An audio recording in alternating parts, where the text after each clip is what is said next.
But in this class, we'll focus our attention on the history of English. Okay? So dia is across, right?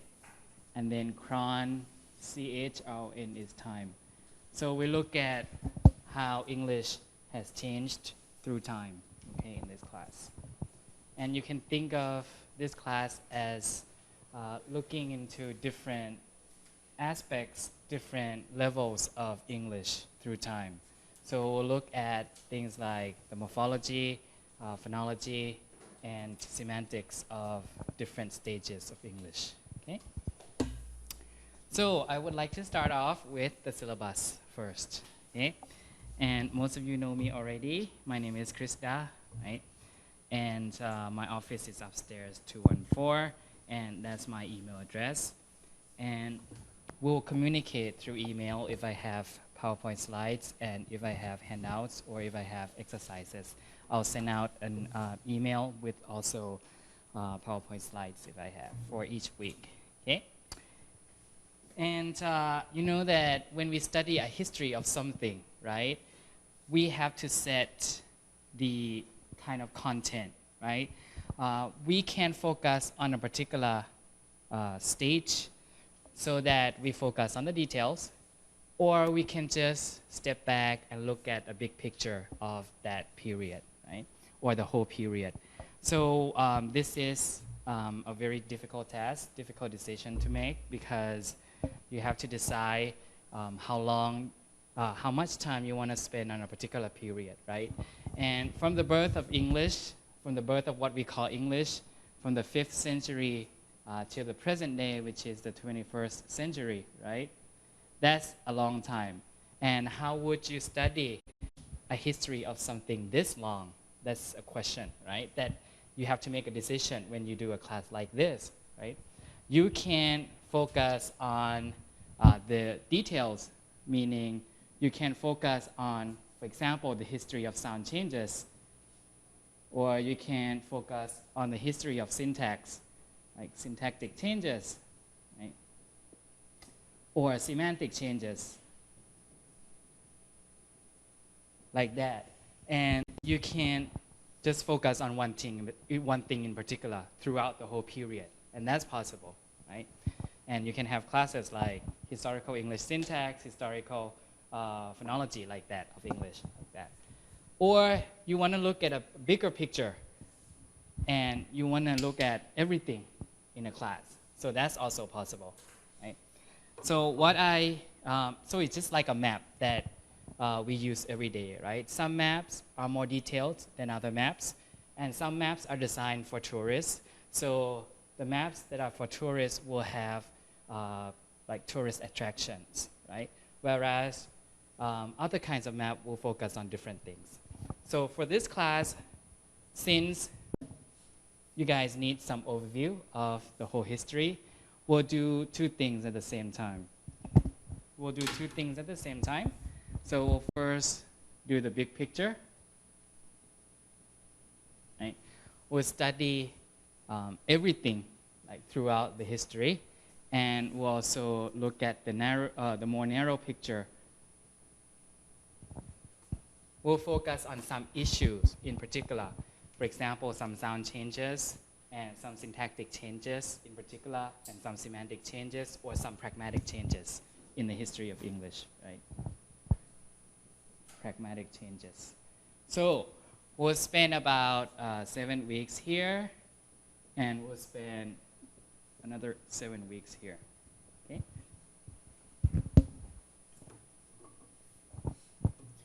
For the first 7 weeks, we'll rely on one textbook, and I'll send that textbook through email. And that textbook is, we have that on your syllabus.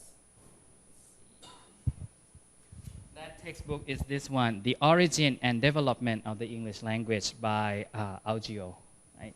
So this is the latest edition, and you have that textbook. If you would like to purchase the hard copy, Kyobo has it. Okay, but I will send out the PDF file for the whole book through email. Okay, and for the rest of the semester, when we focus on different issues, different topics, we'll be using selected readings, selected articles, and I'll email you the article as well. So for the large scale or for the big picture, the content is here on the first page of the syllabus. We'll do an overview of historical linguistics, which is today. And then we'll look at Old English, Middle English, Early Modern English, Modern English, and English in the computer age, which means English nowadays. And then for a smaller scale, we'll look at different particular topics, detailed topics, like socio-historical linguistics. We'll look at things like how does the TH used to be like loved with TH in Shakespearean time, like that. How the present tense singular marker here, how did it change to S? So like that. And then the pidgin creolization of English,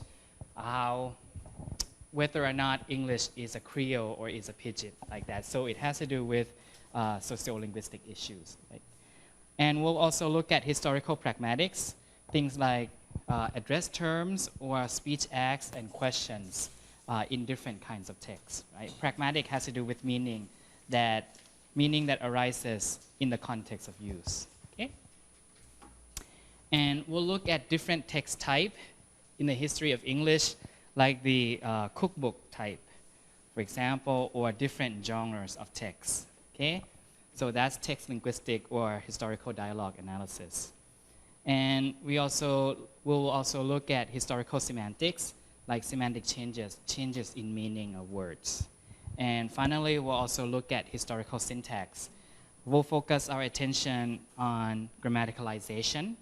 Grammaticalization is the process whereby a lexical item, I'll throw this away. So lexical item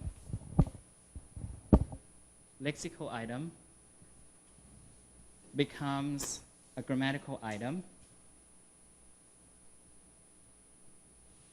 in English, okay? And we have a lot of grammaticalization in English. Or in Korean, verbs like 버리다, which means to throw away, right? But if you use it with other verbs, or 버리다, it means completion. Like, so from a lexical item, full lexical item with a meaning, but then it has become some kind of a completion marker. Completion marker, which is more grammatical than just the word 버리다, which is to throw things away, like that. History of things like to be, going to. And now in modern English, it is the future marker, right? Because it is from the verb to go, to do something, to go somewhere in order to do something, right? 하러 가다, like that. But nowadays, it's just a future marker. Right? So that's what we call grammaticalization. And we'll also look at how formalists, meaning how generative grammarians, like in the tradition of Chomsky, how they look at language change. So they'll look at language change from the principle and parameter perspective, right? They will say that language changed because of the parameter change, like that. So we'll look at briefly at that perspective. Okay, so that's what we'll be studying this semester. And you already know about our textbook. This is on page 2 of our syllabus. You already know about the smaller scale part, the rest of the class.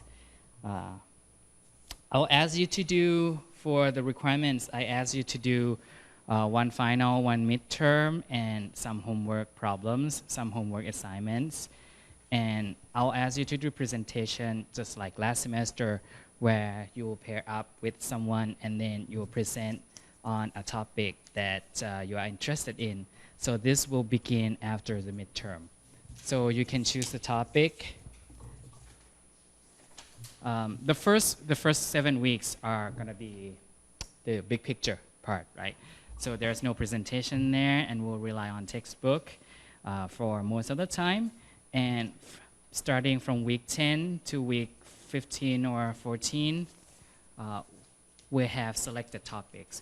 So you can select the topic of your choice starting from week 10 to the end of the semester. So week 10, for example, this is on the last page of the syllabus. Week 10 will be doing English historical and sociolinguistics. If you are interested in sociolinguistics, you choose one topic. English historical pragmatics, if you are interested in that, you just choose one topic. Historical text analysis, we'll look at newspapers, we'll look at recipes, cookbooks, like that. So if you are interested in that, so please sign up for that one. Syntax, if you are interested in that, and we'll do 2 weeks of syntax. Like that. Okay? So that's the kind of overview of the class of what we'll be studying this semester. Any questions?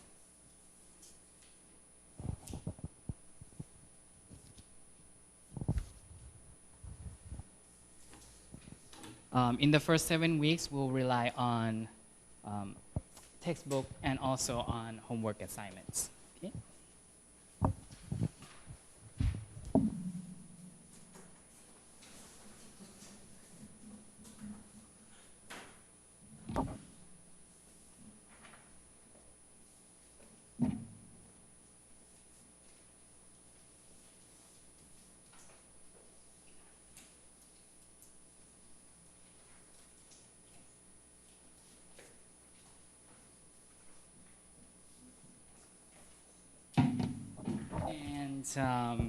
My style of teaching is I'll use handout instead of PowerPoint files. But if I have pictures to show or diagrams to show, I will be using PowerPoint files. Okay.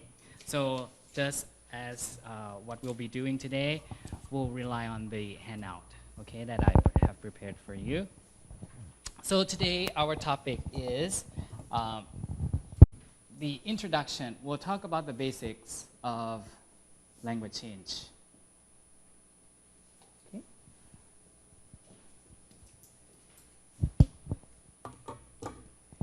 And when you study other disciplines of linguistics, when you study phonology, when you study syntax, when you study phonetics, for example, you look at a particular period, right? And it's assumed that you look at present day, right? Present day, the present day state of that language.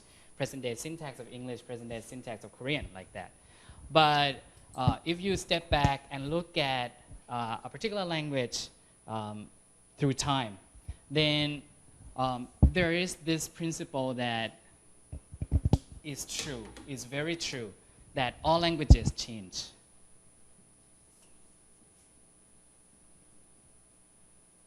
And the change, all languages change. And the change could be fast or the change could be slow, okay? Depending on what change we are talking about. So the change in pronunciation is usually, for example, the change in pronunciation is usually slower, much slower than the change in words, right? When we have new technology, we have new words that we need to use to call that particular invented thing. So, but in any case, all languages change. The change could be slow or could be fast, depending on what we are looking at. Okay? But it's true that all languages change. Okay? Languages change because what we call the variant, right? Remember, if you study sociolinguistics before, a variant is a different way of saying the same thing. Okay? A different way of saying the same thing. Right? Could be a different way of pronouncing a word. Could be a different way of calling the same thing. Could be a different way of constructing a sentence structure, like that. So when you have a particular variant, for example, let's say COT, caught. You could pronounce it with like caught, or you could pronounce it like caught, caught, okay? So when you have variants like this, okay, the R or the O here, people can choose. People can choose whether they want to pronounce it this way or this way. And sometimes that choice is conscious. Sometimes that choice is unconscious, okay? Sometimes people really, really exert their willingness, exert their intention to make it sound like this or to make it sound like that. But many times, people just don't know why they choose what they choose. But in any case, they can choose one or the other, or there could be more variants, right? So it depends on how many people choose a particular variant. Let's say that if maybe 80 people out of 100 choose this variant, okay? And they decide that this is the right pronunciation of the word. Then they will write it down. They will codify it in the dictionary. And then the next generation will think that, oh, this must be the right pronunciation. And this will be forgotten, or this will be only used by a handful of people. This one will fall out of use, is likely to fall out of use. So language, so all languages change because of the variants that they have, okay? Whether it's a word or whether it's a grammatical structure, anything, okay? Because of the variants. And any variant that's popular, any variant that people like to use will become what we call the prescriptively correct way to say it or to write it, okay? So in spelling also, in terms of spelling also, like the word color, the word, I don't know, with the UR, color, or ER too, center ER. Used to be pronounced, used to be spelled like this, C-O-L-O-U-R, C-E-R-T-R-E. But then when American people, after they moved to the new continent, they decided that, oh, we are American people. We have our own principles. We have our own basis of spelling. So we don't need to do it the same way that British people do. So let's spell it this way. Let's spell it this way. And now these are the correct way to spell it in American English. And this is the correct way to spell it in British English, for example. So because there are variants of spelling the same thing, and one variant gets selected, right? And then it becomes the correct way to say it, to spell it, to pronounce it, to write it, or to write it out as a grammatical sentence. So languages change because of variants, okay? Because the existence of variants. And any variant that gets selected, then it will be the right way to do that, to write, to say, or to use. Let's see. So the fact that a language, let's say Shakespeare's language, the fact that it looks archaic, the fact that it looks old to us is because time has passed. A long time has passed since then, okay? But to contemporaries of Shakespeare, the language seems perfectly okay. It's because of when we look back. Okay? And when we talk about language change, there are two kinds of change. We have external and we have internal changes, right? External and internal change. Right? External change. External changes have to do with changes that are not in the language itself. So things that can affect language, for example, political change, right?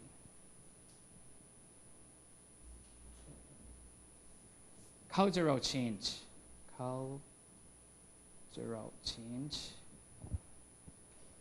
Or technological change. All of these things can affect language use. When people who govern us change, okay?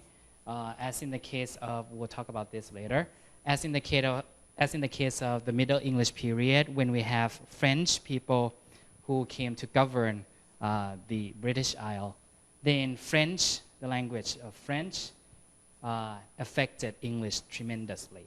So that's one factor. Political change can be a factor in language change as well, okay? Or when you, the situation like in Canada, for example, where you have 2 or 3 national languages, including French, due to the political changes that happened before, like that, okay? Or cultural change and also technological change. When you have new things, new inventions, you need new names to call, right? And so on. So these are external changes, but external changes play a lot of role in language change. And maybe in the realm of words, okay, you might see that a lot, because when we are in contact with a new language, then we might borrow, we might import a lot of words from that language. But also grammatical change can occur due to an external factor. So things like, we'll talk about this later, but things like they or their, personal pronoun, right? In English, these are not English. They are from the Scandinavian languages.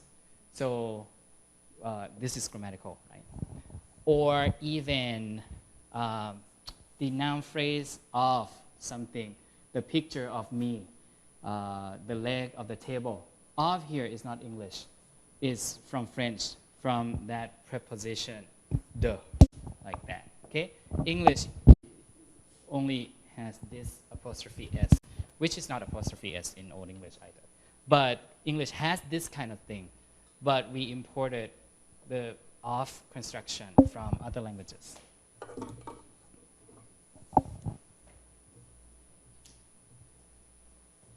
And we also have internal changes, right? Internal changes are important because they happen on their own, okay? And intentionally or not, you have different processes, including analogy, right? When you do an analogy, you compare, right? And you try to match the target of comparison, right? So this is also called leveling, okay? So speakers extend what they think is a more regular pattern to things that are not in that category, okay? So before, there are many ways of marking plurals in English. So the only way that we do now is we add the S ending, right? Before that, there are many ways to do so. Okay, we use different endings. Like we use different endings depending on the case, ending, an ending, and so on, es ending. But then when speakers do leveling or when speakers do analogy, they just collapse all the variants. So collapse just to one, okay? And also they extend that to many other things that do not belong in that class before.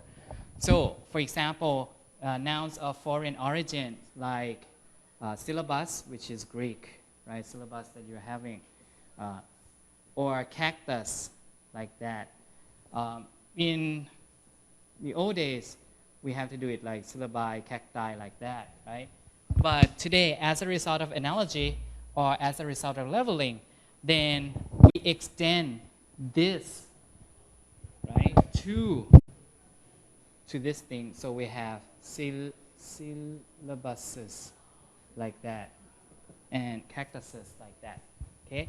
Because of leveling. Things can be on different levels, but then because of leveling, we adjust the level, speakers adjust the level so that they look more regular, okay? So now there are two variants still.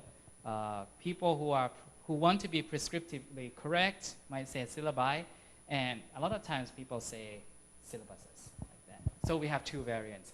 So it depends on what will win out maybe 50 years from now, and you will have just one variant like that.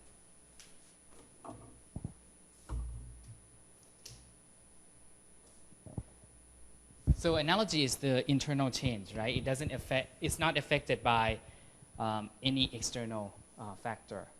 Or grammaticalization is the same thing.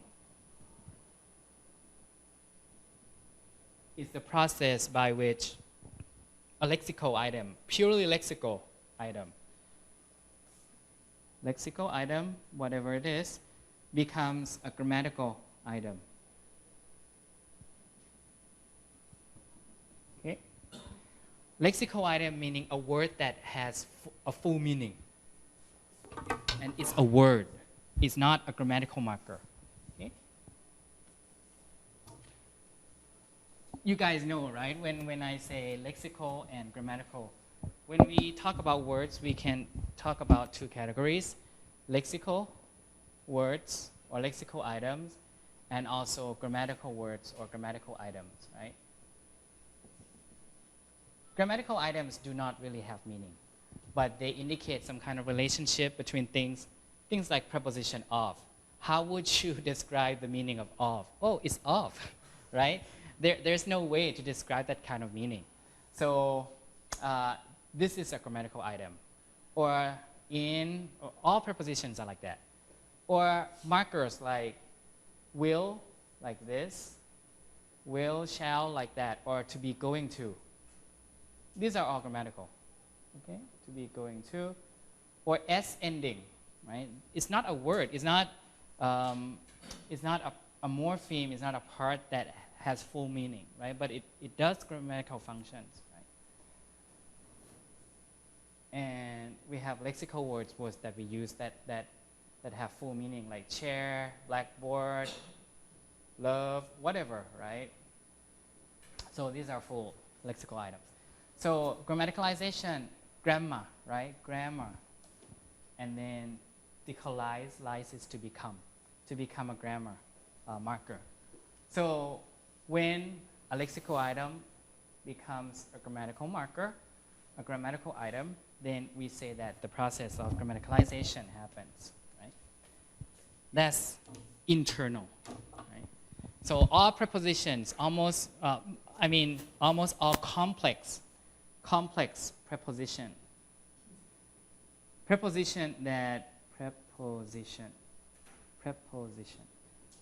prepositions that are complex, meaning prepositions that are very long, like in place of, long, right? Not like of or in, like that. In place of, instead, by virtue of, on account of, all those things. Complex prepositions, not just one word, right? But it's a group of words. All of these are a result of grammaticalization from words like in the place of someone, like that. But nowadays, it's not the physical place anymore. Okay, we'll talk about that later.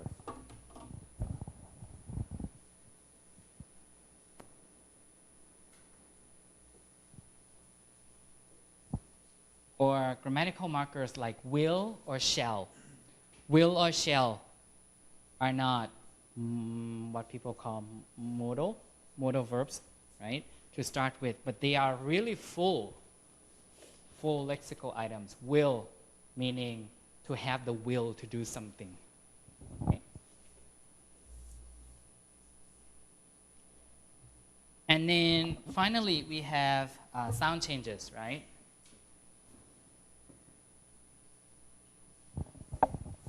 Sound changes can happen on their own, okay, without any external influence. So when we do sound changes, we typically move towards the ease of pronunciation. We usually move towards the goal of ease of pronunciation, meaning that when we pronounce something, we want it to be easy to pronounce, okay? So language will change in that direction, whatever it is easy to pronounce. Okay? Or sometimes just randomly. Because speakers don't know how to pronounce it, then they just make that mistake, which is possible also.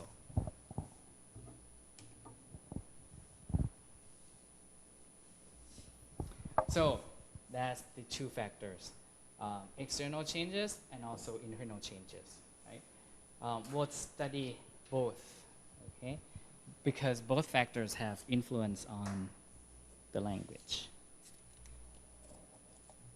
So just to give you a glimpse of what or how language or how English can change through time, on the first page and on the top of the second page, I have some examples from Shakespeare, okay, Shakespeare's play. And I categorize them into different topics. The first one is the category of negatives.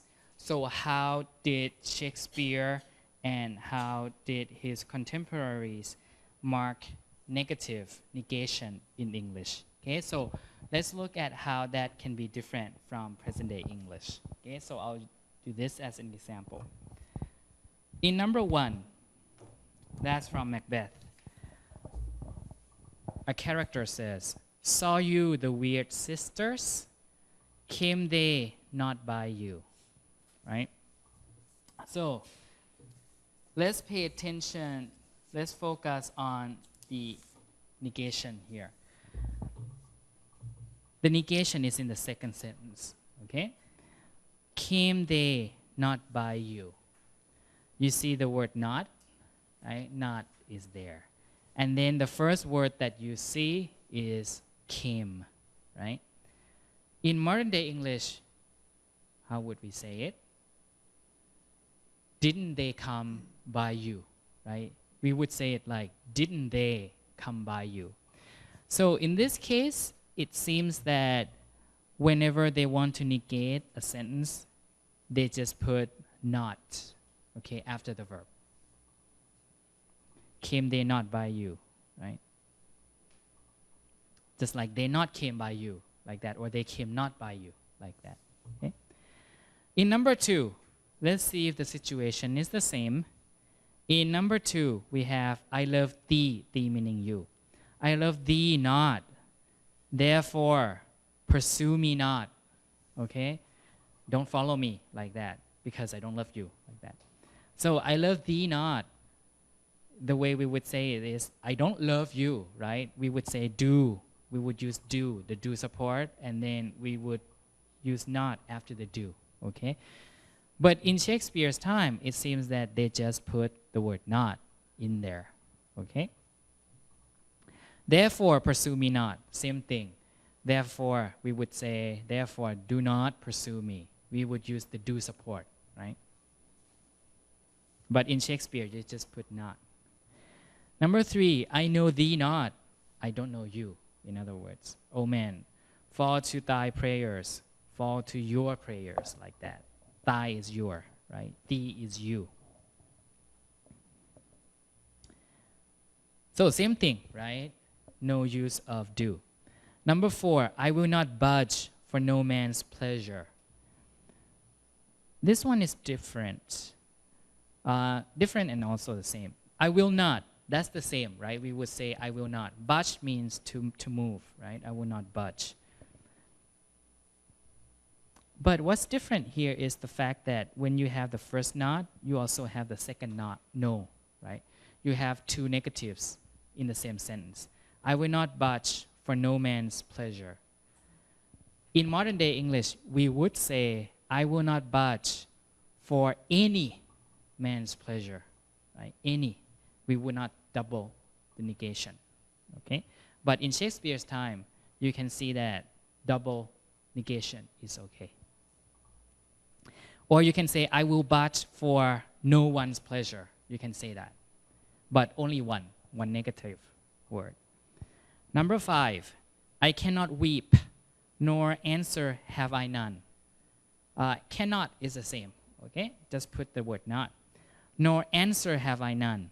That's not the same. You can say nor do I have answer, nor do I have any answer, right? But here you have double, nor and none at the same time, okay?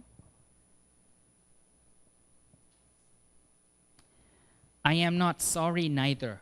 We would say I'm not sorry either, like that, or neither am I sorry, but not both. So in terms of negation, Shakespeare in Shakespearean time, double negation was allowed. And also, when you want to negate a sentence, just put the word not, which is convenient, right? But nowadays, it's no longer that convenient, okay? Just like in Korean, right? Just put an without the verb to do, right? Or ji anta, right? Number 2, set 2 is the treatment of comparatives and superlatives, right? Comparatives and superlatives are used to grade things, right? You grade, the things that you grade are actually adjective, right? We call that gradation. So how many levels? Like higher level is comparative, and superlative is the highest level, like, right?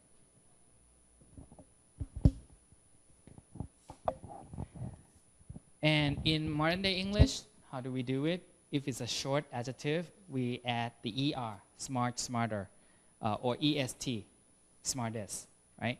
But if it's a long adjective, like beautiful, longer than one syllable, we would use more. But no right? Because is here. And most, which is here.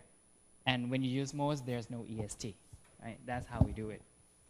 But in Shakespeare's time, it's different.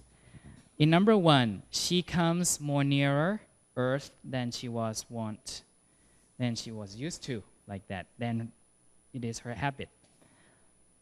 Wont meaning habit. She comes more nearer. You see, it's double. Comparative, right? More and nearer, right? Which was perfectly okay at that time. In number 2 also, we have, this was the most unkindest cut of all. Most plus est, right? Okay, at that time. Number 3, what worser place can I beg in your love? Right? Worser, worst place, right?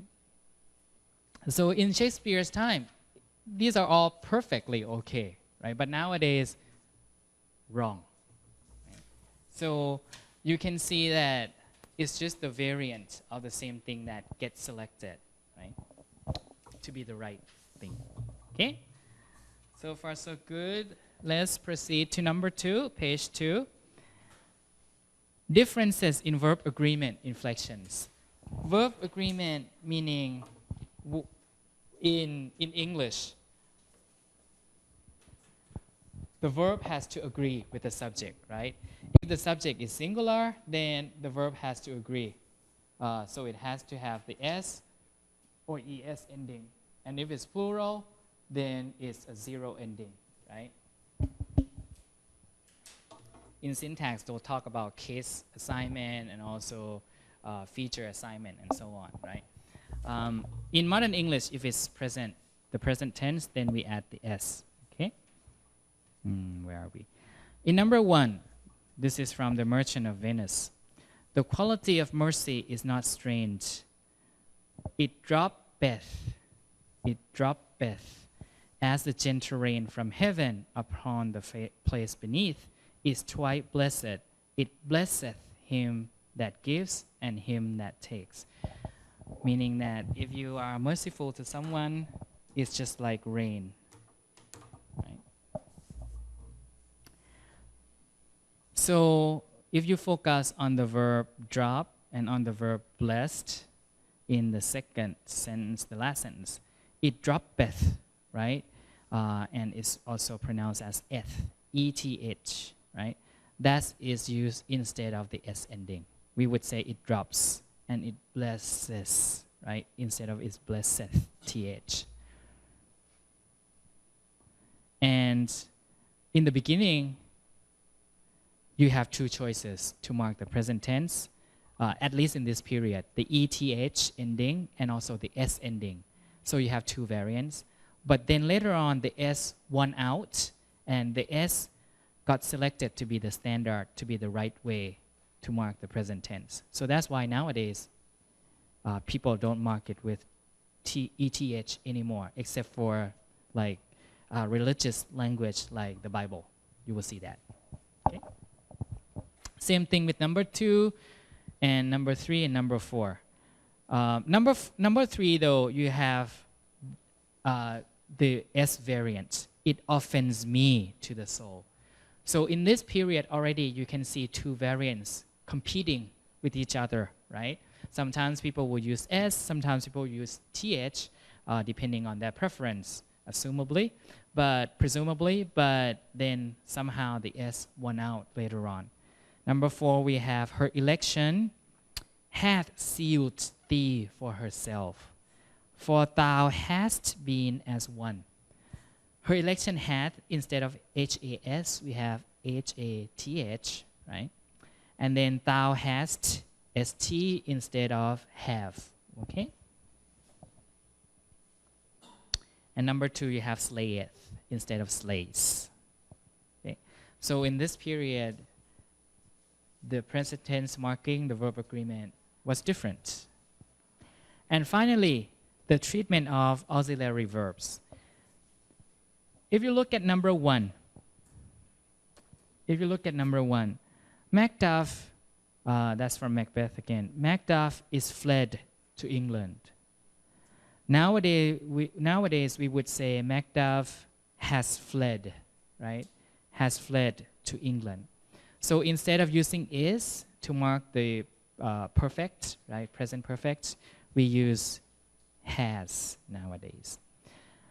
The king, number 2. The king himself is rode to view their battle. We would say has ridden, maybe has ridden, right, to view the battle. Number 3, thou toldst me, ST is for you, right, for second person in that time. You told me they were stolen into this wood. This, unfortunately, is not the passive voice. It is the past perfect. They had stolen into this wood, right? Meaning had hidden in this forest like that. What you can see here is the use of the be verb, right? Auxiliary be plus the perfect aspect, right? And you would use is, am, or are, or was, or were, one of the be verbs to mark the perfect aspect in Shakespeare time. But nowadays we would use the verb to have plus perfect instead. Okay? But there are still remnants of that in the present day period. Like, are you done?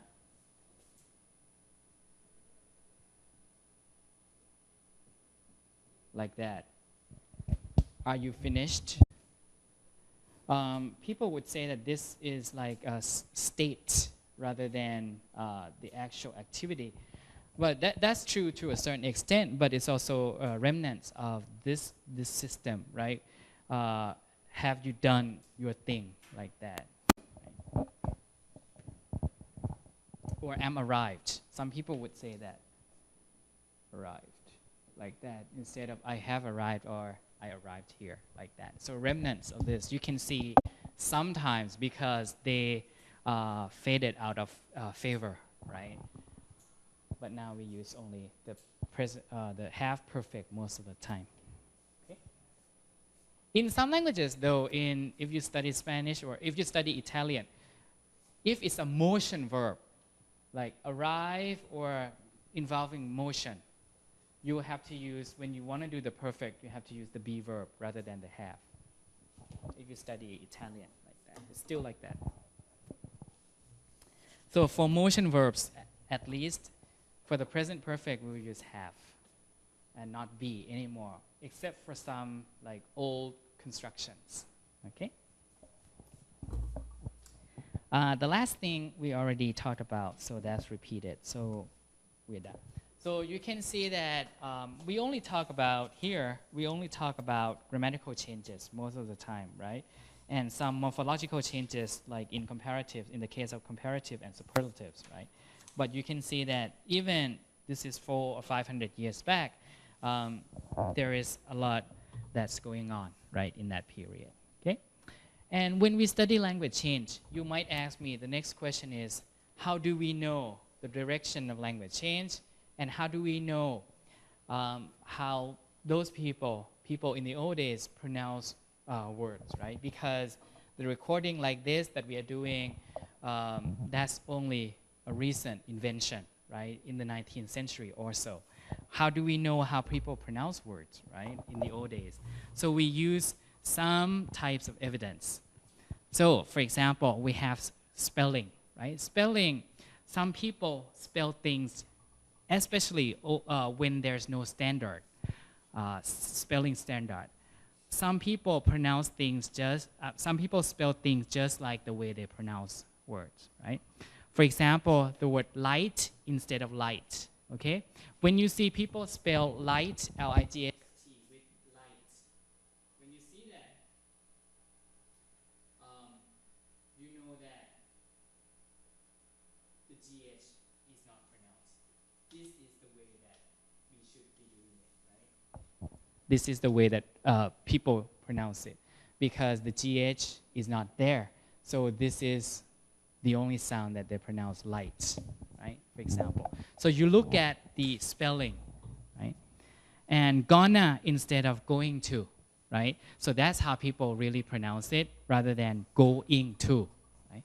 So it's no longer a lexical verb. It doesn't have the meaning of go anymore, but gonna as a marker, right? Kataka instead of kataka. Chukka, like chukhaheo, like that. Sham instead of shihom. That's how people really pronounce it, right? And you can also look at rhyme in poetry, okay? So words that nowadays do not rhyme, but in old poems, they are in places that they are supposed to rhyme. So it means that some sound change happened to one of the words, right? That nowadays they don't rhyme anymore. So you could use that as your evidence as well, because you know all the structure for the poem, right? And grammar and dictionary of the old days, but unfortunately grammar and dictionary sources only began in the 17th century. So that's how far back, as far back as you can get to this type of evidence, okay? Grammar and dictionary will say this is the way to spell it, this is the way to create a sentence, right? But it only dates back to the 17th century or so, or 16th century. And the last one is the method of reconstruction and comparative method with other languages in the same family, which we'll look at today, okay? So the reason we know how words were pronounced, used to be pronounced, or how words used to be spelled is by comparing the different attested examples that we have, okay? And we come up with the old ways, old items, old pronunciation that are not attested today. Okay. So the next thing that I would like to talk about is the reconstruction and comparative method of historical linguistics. Okay, and we know that because some linguists in the 19th century, that's when the discipline of linguistics started off. Okay, linguistics actually started off. There are people who love to study language before the 19th century. But in earnest, the attempt to study linguistics actually began with historical linguistics, right? Actually, there are people who call themselves philologists, right? Philologists from philology. right? People who study a particular language, okay? And historical linguists were the first people who seriously study linguistics. So historical linguistics is actually the first branch of linguistics that people started off. And it's Sir William Jones who noticed the similarities between languages, okay? And he posited that such similarities have some relationship, has some historical relationship. So the languages that look similar have some historical relationship with each other. So that's really the start of the discipline of linguistics. So Sir William Jones, started off by comparing different languages, and he came to the conclusion that some languages are related and they should be put in the same family, like that. And then, from then on, there is the study of sociolinguistics, syntax, and so on that follow from this attempt, okay? So he notices that the language of Sanskrit, Sanskrit is the classical language of India, right? The language of Sanskrit has a lot of similarities with languages like Latin, with languages like Italian. Sanskrit is in Asia, right? The language of India. Latin, Italian, Europe, right? Western Europe even. But how come there are so much of the things that look alike, okay? So many things that look alike. So he posited that they must be related, historically related, in such a way that they share the common language, the origin. So they think that, oh, this must be the parent. We use the word parent. This must be the parent language, so that all the, what we call the daughter, D-A-U-G-H-T-E-R, all the daughter languages, I don't know why they don't call it the son, and parent would be mother rather than father, so the maternal words. All the daughter languages look different, okay? Like Sanskrit, or nowadays Hindi, like that. Hindi looks different than Italian, French, something like that. Because something happens, like some changes happen here, here, and here. Some changes could be sound changes, could be syntactic changes, could be anything. Happens here, here, and here. So that the parent language, the mother language, splits off into different branches. Maybe Latin is here. For example, Sanskrit is here. Okay, and English is somewhere else, is here, let's say. So some changes must have happened. But despite the changes, there are a lot of things that Latin, Sanskrit, and English share. So that we guess, with some kind of educated guess, of course, that they must share the same parent language, the mother language, even though no one has ever seen that. So we call this the proto-language. Proto is like a term that you stick to a word just to say that no one has seen it, okay? So it's not attested or unattested. Unattested, meaning no one has ever seen it written down. Or, of course, no one has heard it, right? Impossible. But it's so old that the writing system was not in operation yet. Only the writing system of Latin, Sanskrit, and so on that we have evidence of. But by guessing, based on the similarities that they share, we guess that they must have shared the same parents. And we guess that some changes must have happened, okay? And today we'll study Today we'll study how this proto-language changed into English and what changes happened between there and here. Okay? And the proto-language, there's a name for it that these languages share, is what we call Indo-European. So this is Proto-Indo-European, right? It's proto because we have never seen it or heard it. It's just what we call reconstruct. We reconstruct. We think that, we guess that this is the sound that they pronounce like that based on the similarities between these. We guess, we reconstruct the old language, the Proto-Indo-European, okay?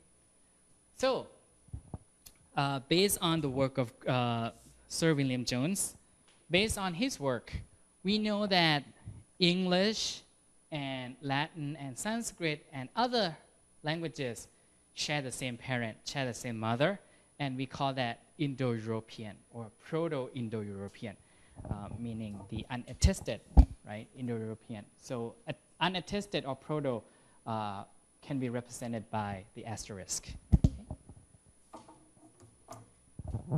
So this is just like a human family, okay, where you have the ancestor here and your mother and your mother's relative and so on, and you and so on. So it's the same thing.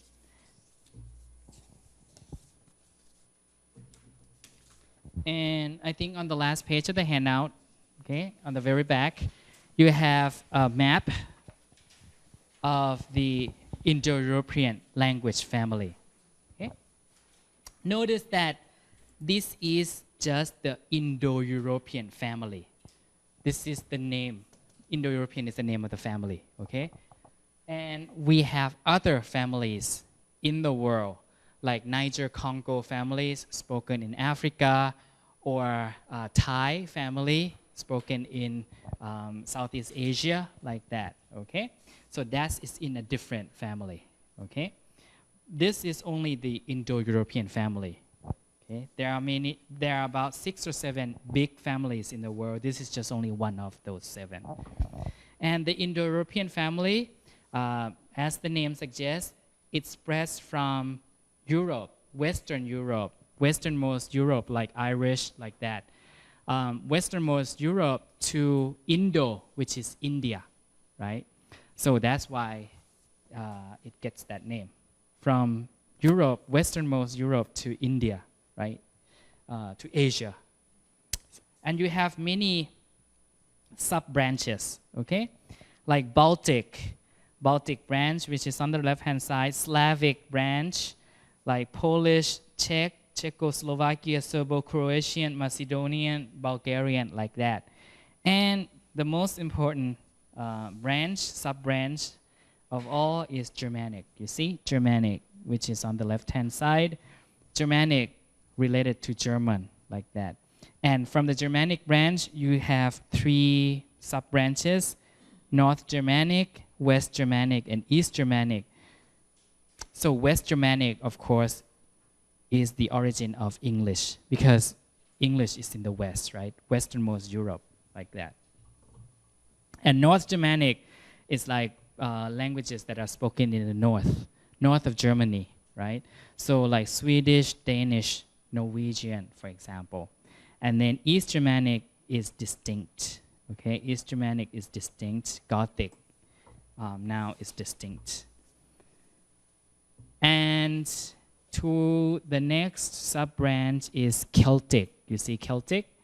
Celtic actually was the language spoken by native British people. It's not English, because people who lived on the British Isle before the English-speaking people arrived were Celtic people. So Celtic people speak Welsh, Cornish, Gaulish, Irish, Scottish, Gaelic, like that. So the language of Britain was actually Celtic, not English. English is just the language that immigrants brought with them.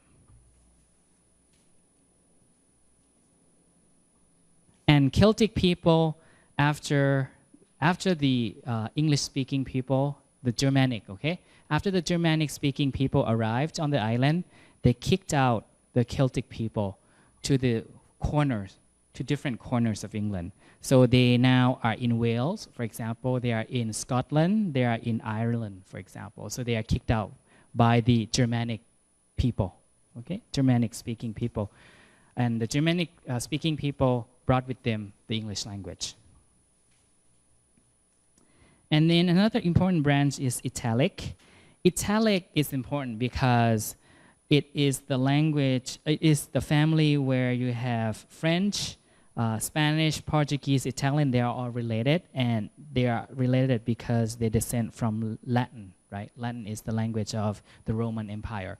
And all these languages have a lot of influence on English due to the external factors rather than the internal factors. So we have a lot of borrowings, a lot of loan words from, and some grammatical structures from Italic languages. And then Albanian, Pharyngian, they're not important, so I'll skip. Hellenic is important because it's the language of Greek people. It's the language of Greek people. And the language, the Greek language is important, especially in the Renaissance period. Renaissance period is the period of Shakespeare because Renaissance is rebirth, right? Ness is birth. Rebirth of classical knowledge. So people go back to Latin and Greek sources. So people import a lot of Greek words and Latin words in the Renaissance. So that's why we have words like syllabus, like that, or chronology. These are all Greek terms, okay? And then Iranian, you have Iranian, Persian, and so on. Kurdish, they are all in the Indo-Iranian sub-branch. And Indic languages spoken in India and the areas around that, Hindi, Urdu, Punjabi, and so on, they are in the Indo-Iranian branch, okay? So you can see that based on the work of Sir William Jones, we can come up with a relationship map like this, right? And what we'll be doing next is to look at how Sir William Jones did it, and people who do historical linguistics study the relationships between language. Okay. Let's see.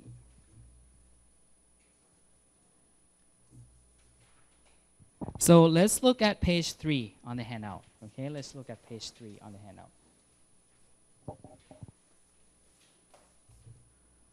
When you want to study the relationship like this, right?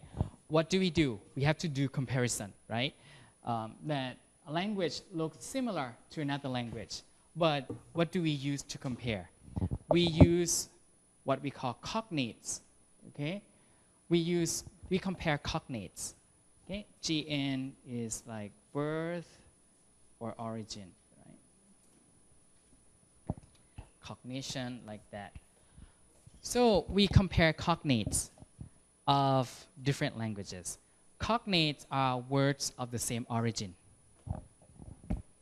Words of the same origin. Of the same birth, of the same origin. Okay? And we have to select some cognates, okay? The things that we usually select are basic words, okay? Like organs, body organs, right? Because they are everyday words, okay? We don't want to select some words that are highly specialized because they're gonna exist in one language but not in other languages. So we have to select everyday words, okay?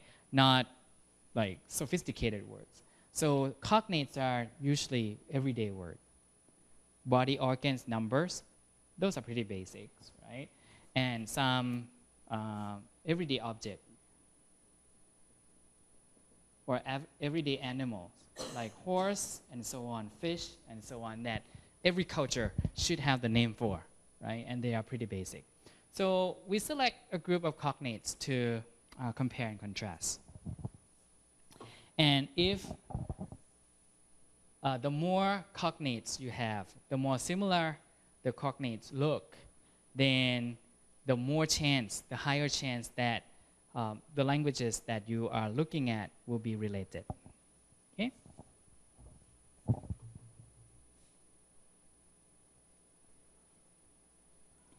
If you look at page 3, under practice, I have 5 languages there: A, B, C, D, and E. And these are all cognates. Okay? You have some numbers like number 2 and number 3. You have some basic animals like horse and fish, and basic people like father, mother, like that, and basic words like night and day, like that. Okay? So number E is, of course, English, right? We know. So what do we do now? Now we want to compare and we want to test whether they are related or not. Okay? So we have to look at all the cognates and see how similar they are. And we have to check, right?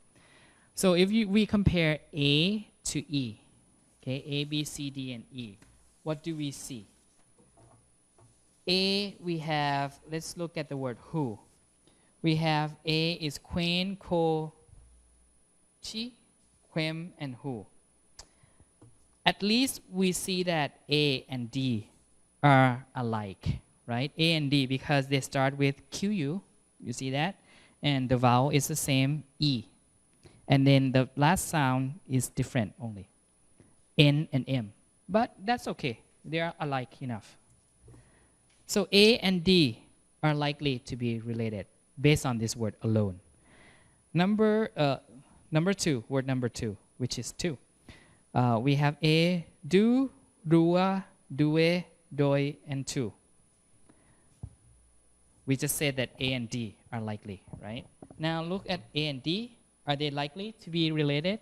A and D. Yes, right? We have do and dua, right? They are similar enough. At least they start with a D, followed by an O, and end with an S, for example. So our first hypothesis seems to be correct. A and D are related. But now we have number C also, right? Start with D as well.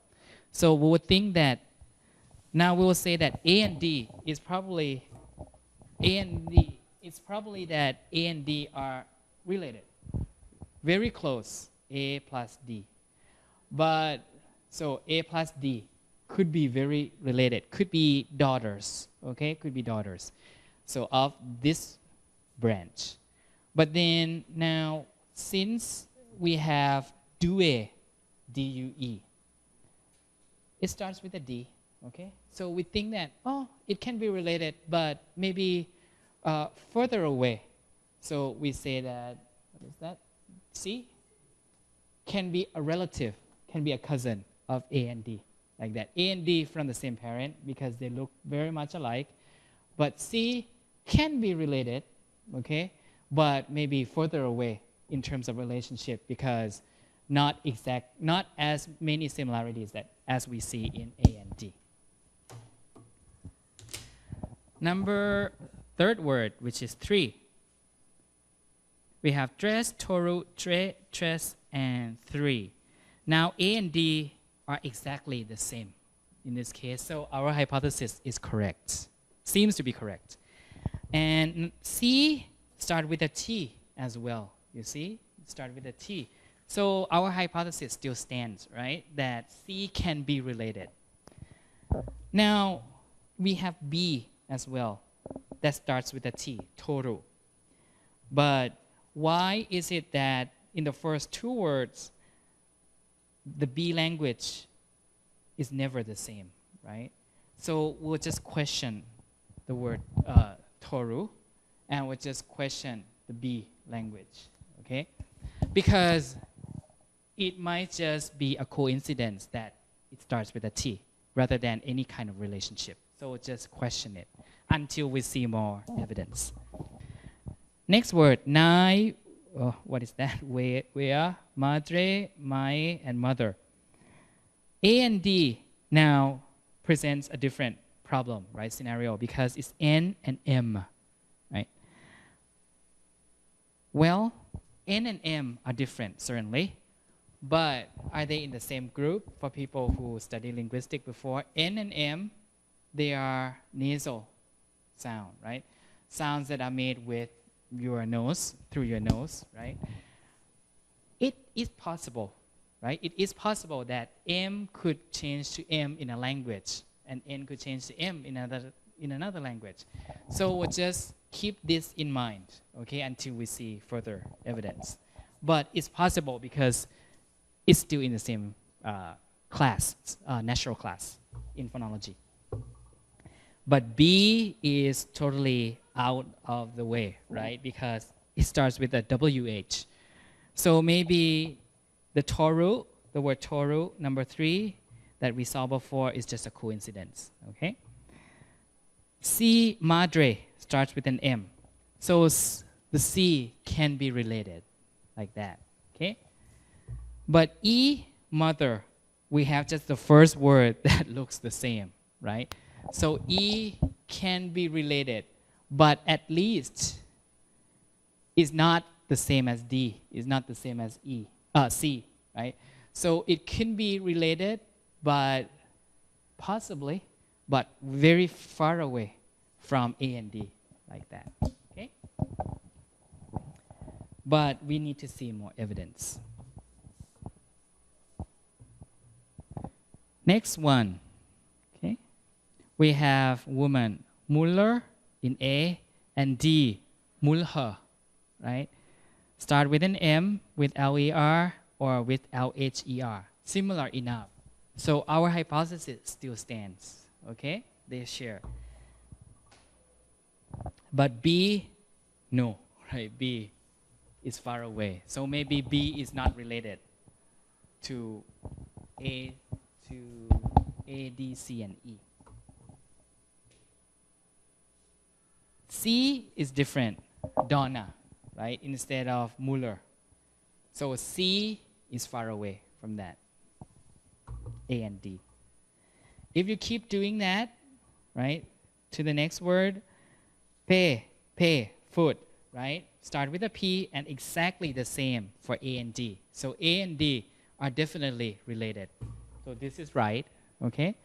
And language C, we have, instead of pay, we have piede, right, which means foot. That is Spanish. Piede still start with a P, but it looks different from A and D, but can still be related. Okay, so this diagram still stands. And B is totally out because it's way, whatever, right? It's way. So B is not in this family even, big family. E is foot. So E, we have to question this because there seems to be more differences than similarity. So we don't know whether it's related or not until we see further evidence, okay? The horse word next, cavallo, A, C, and D. A and D are exactly alike. So our hypothesis is right. And C looks similar enough. So C is probably related to A and D, but as a cousin rather than as a daughter. B, HYU, is off, totally off, right? From A, C, and D, based on that. And E is horse, H, right? So we have to question that. Next word, fish. Paise, pese, paise.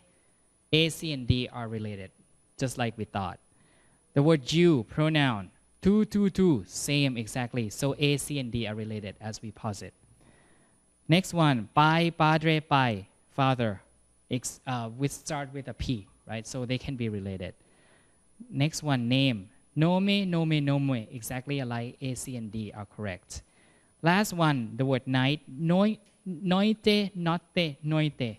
Right? Same. So A, D, and C are correct like this. Right? So A and D are closer to each other. So they are daughters. Daughters. And then C can be a cousin, right, of A and D, like that. Okay. Now, let's look at, so we have B. B, you have only perhaps, for B, you have only one similarity in the case of the word three, right? Toru, it starts with a T, only one. So that is likely to be a coincidence. So B is not in this whole family, right? Another thing that you might have for B is the word HYU, which is horse, okay? That looks like English horse, okay? But it is not the same as cavallo, cavallo, cavallo. So it may be related to English or not. We don't know, okay? So we have E and B that we have to account for now. Number E, which is English. Maybe you cannot tell from this, or maybe you can. If you focus on the word foot and fish and father, foot, fish, and father, if you focus on those words, for languages A, C, and D, they all have a P. You see that? A, C, and D, they all have a P. But in English, you have an F all the way. From the word foot, fish, paise, pesce, paise, also fish. And father, P, P, P, and F. It seems to be that whenever these languages, whenever A, D, and C have a P, English, which is the language E, will have an F. Can we say that before it breaks off into English, some sound changes happen here, right? That sound change changes P to F in English, but they are from the same proto-language, like that, if it's systematic like that.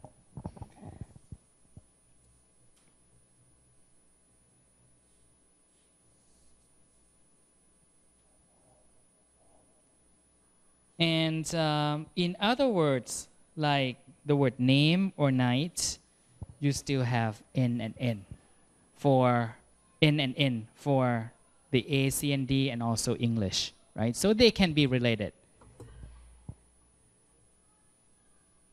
And also in the case of mother, the N or M in English is an M, right? Nasal, still nasal sound.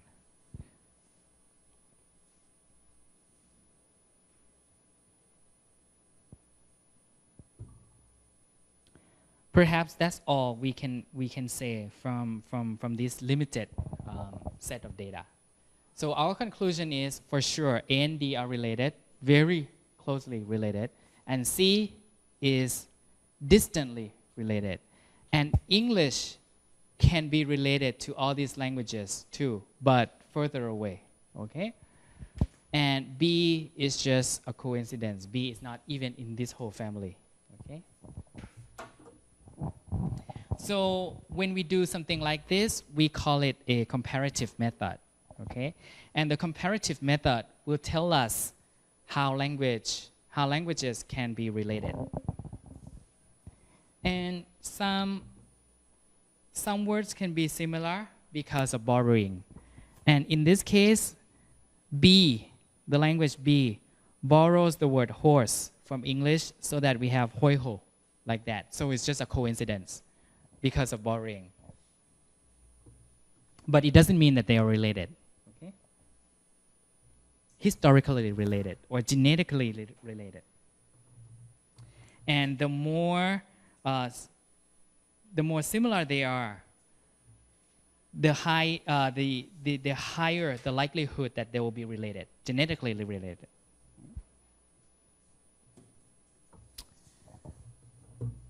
So let's see. We can take a 10-minute break and we will come back to do the reconstruction. This is just the first step, right? The first step is to see the relationship, to test out the relationship between languages, that they are in the same family or not. Now that we know that they are in the same family, like A, D, and C, they are all Romance languages in the Italic branch. One is Spanish, one is Portuguese, like that. And then one is English, right? They are in the Indo-European. That's the first step to see the relationship, right? The second step is to guess what the proto-word, what the proto-language might look like.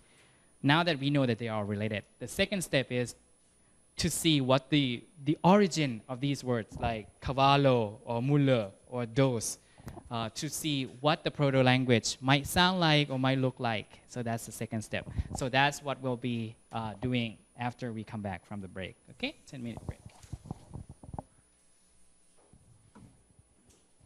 So just to resume where we left off, we already determined that some languages are closer to each other, right? And we came up with this kind of diagram, not necessarily reflecting what we saw before.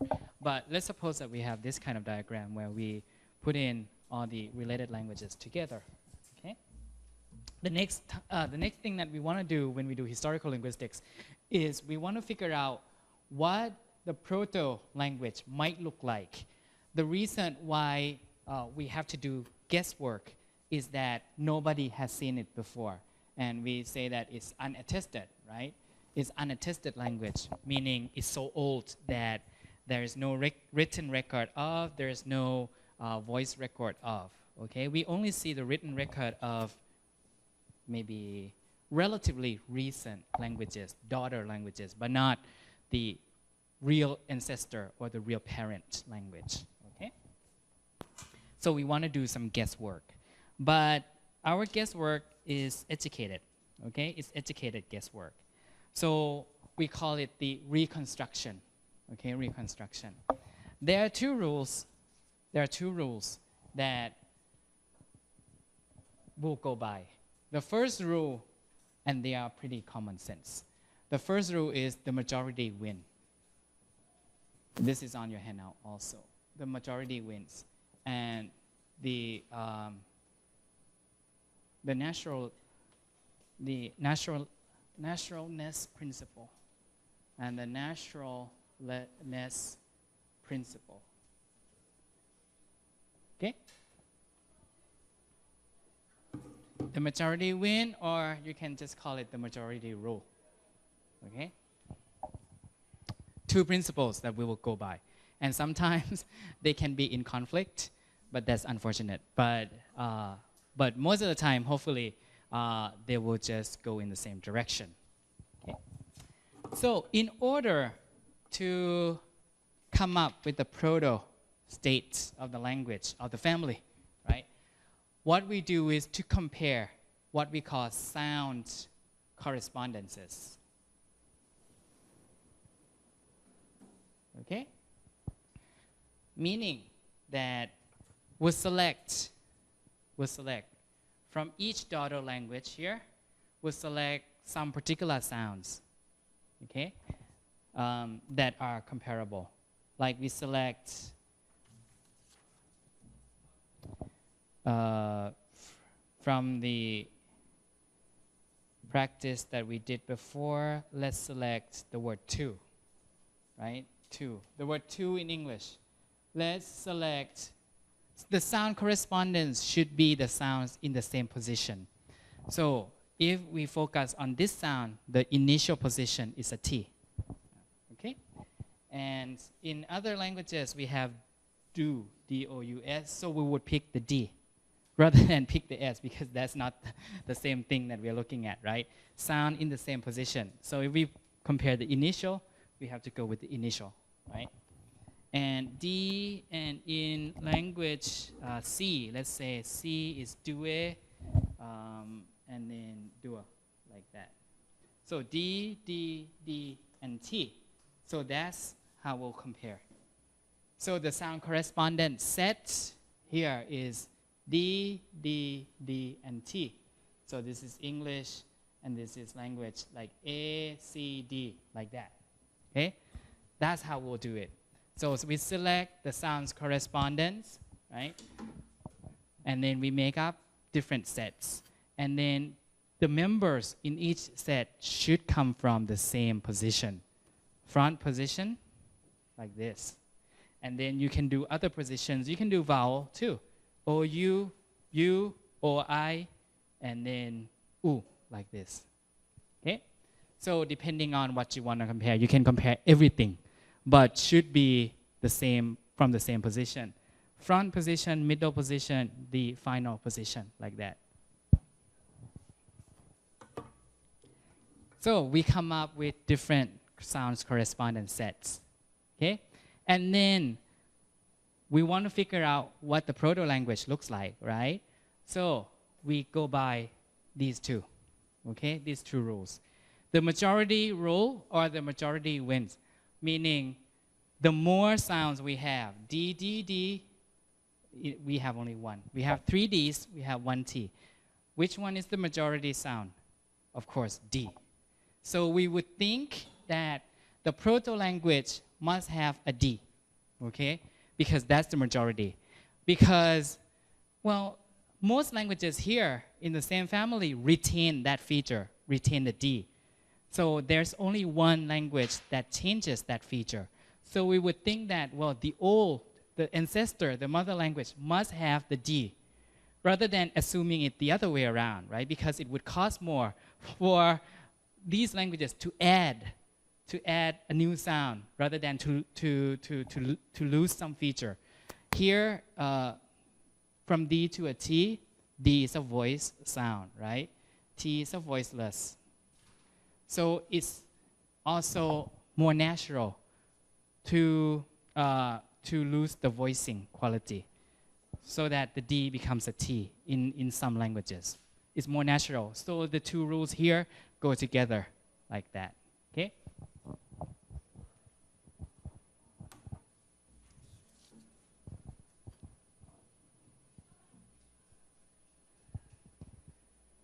If we have, for example, S and H like this, our phonological knowledge or phonetic knowledge would tell us that it's more natural for S to change to an H rather than from H to an S. Not so natural. Okay, because when we change the pronunciation, it's usually towards the ease of articulation, right? And it's more natural for S to lose the fricativeness, to lose the friction, and then to lose a lot more friction to go to an H rather than the other way around. Okay, H is a glottal sound, fricative glottal, right? So it's easier to make than that. So to lose one feature is easier than to gain some feature.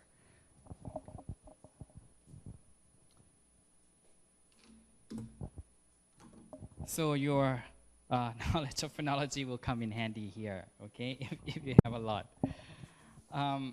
So let's look at some examples, okay, where the first principle can be in conflict with the second one and see what we can make out of that. So this is on page 4. This is on page 4. This is a real example.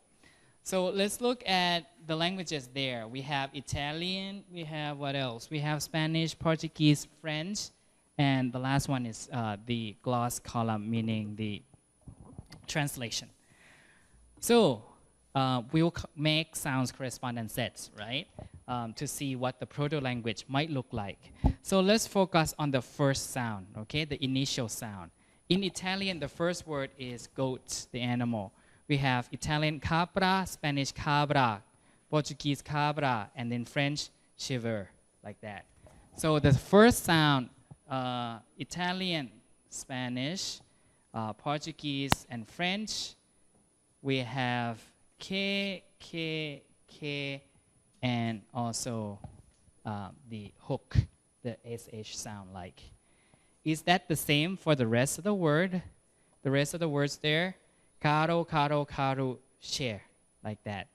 Seems to be the same, right? It seems to be the same situation. So the first correspondence set is K, K, K, and the hook sound, okay, across the board here, okay, in all languages here.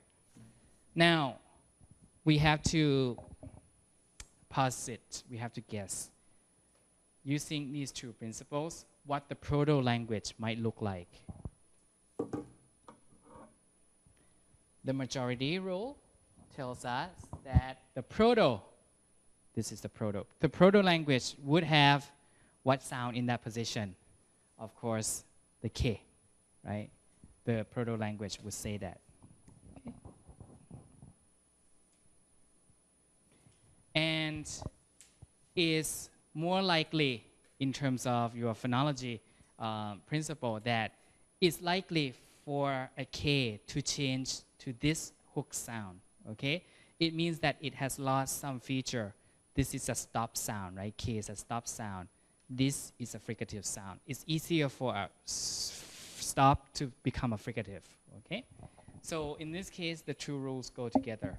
And we'll posit that in that initial position is the K sound, like that. Okay?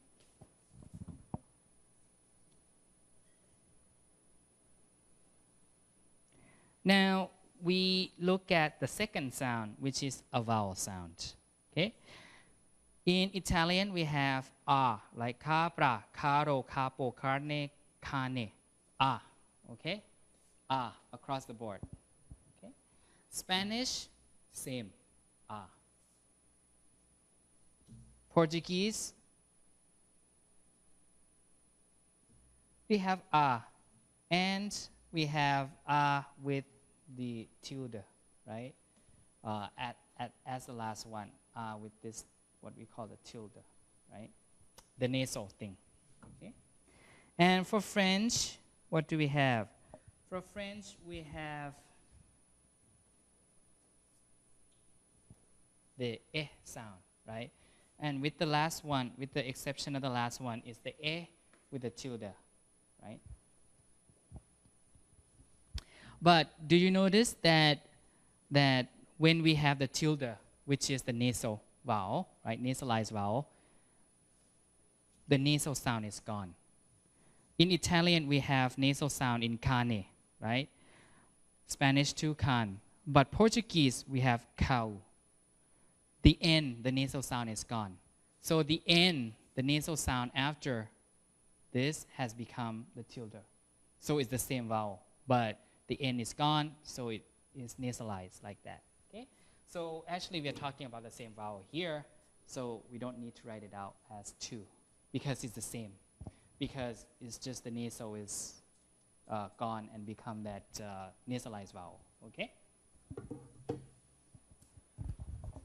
So here, the majority rule will say that, well, is the ah sound.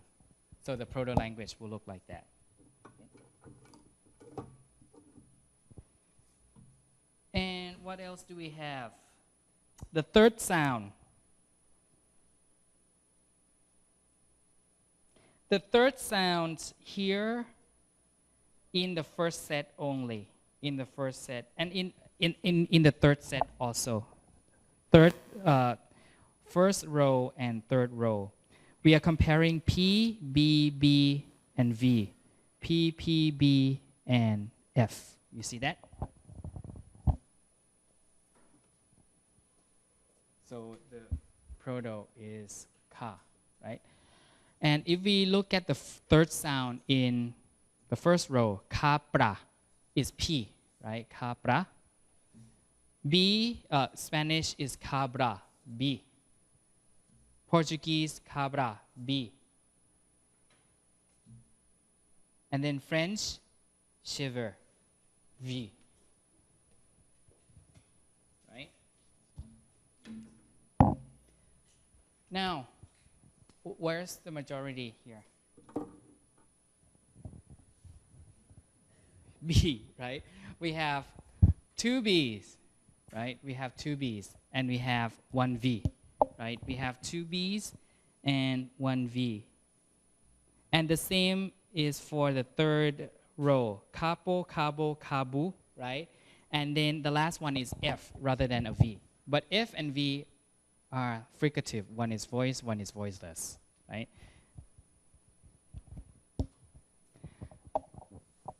Now, we have to posit according to the majority rule, right? We have to posit that the sound is B according to that majority rule, right?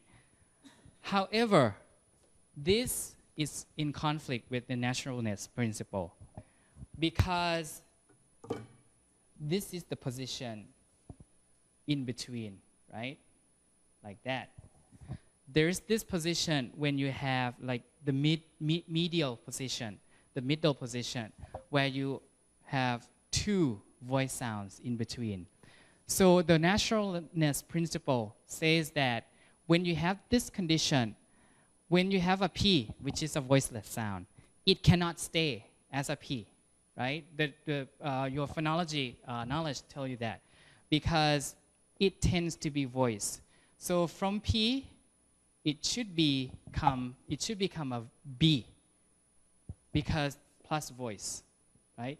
This is voice, so this is likely to be voice, like that, okay? So the naturalness principle would contradict the majority principle here. And we'll follow the naturalness principle that in the protoform, it's the P. But once it occurs in some position, like especially in this position, where it's flanked by, meaning sandwiched by this voice sound, and this voice sound is in the middle, then it cannot stay as a P. It has to be voiced like that. Okay?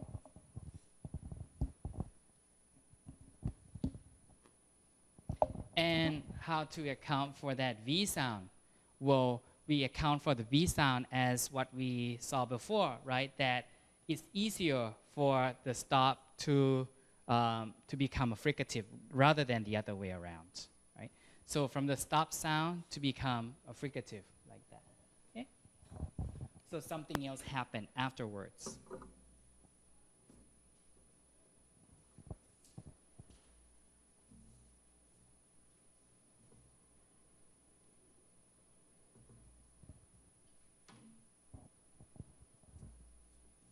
So that if you compare the first word, the French word goat, chèvre, is a V. But the word top or head in French is chef. You see the difference between the V and the F, right? It's a V because it's between two voice sound. But when you have only one, when it ends, right, it's an F rather than a V. So the same condition applies like that, okay? So if two rules are in conflict, we have to go with the naturalness principle, okay? Because if the naturalness principle explains things better, because that's more likely the internal factor of language change, okay? Rather than this one. This one is not really linguistic, right? It's just our educated guess, but this one is internal, the internal factor for language change. We move towards ease of pronunciation, easier pronunciation. So in this case, it's more natural to change from a P to a B because it's in a position where you have two voice sound together. This cannot stay unvoiced. This has to be voiced. So P changed to B. So that's how we do reconstruction, okay? And this may not be right because that's our guess, our best guess, our educated guess. And nobody has seen the real thing or has heard the real thing. So this is just what we reconstruct, right? Based on our knowledge of phonology and phonetics and based on what we see as the majority, okay?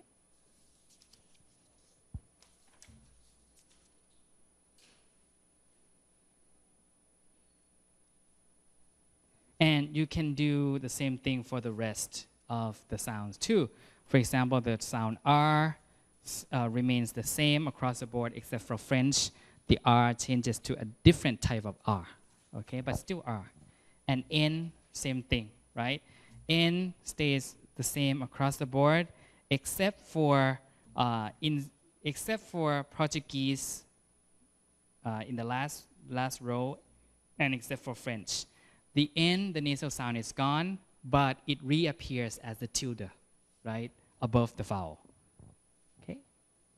So we would posit that the proto-language has an N, but then due to some reason, especially at the end of the word, French people and Portuguese people at the end, they don't pronounce at the end of the word, they don't pronounce the N, but they would nasalize the vowel like that, okay?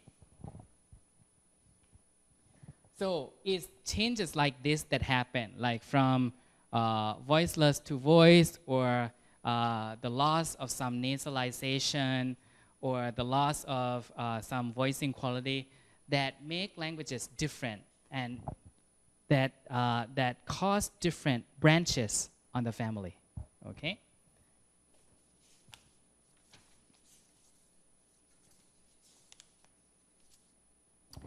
So that's the reconstruction method.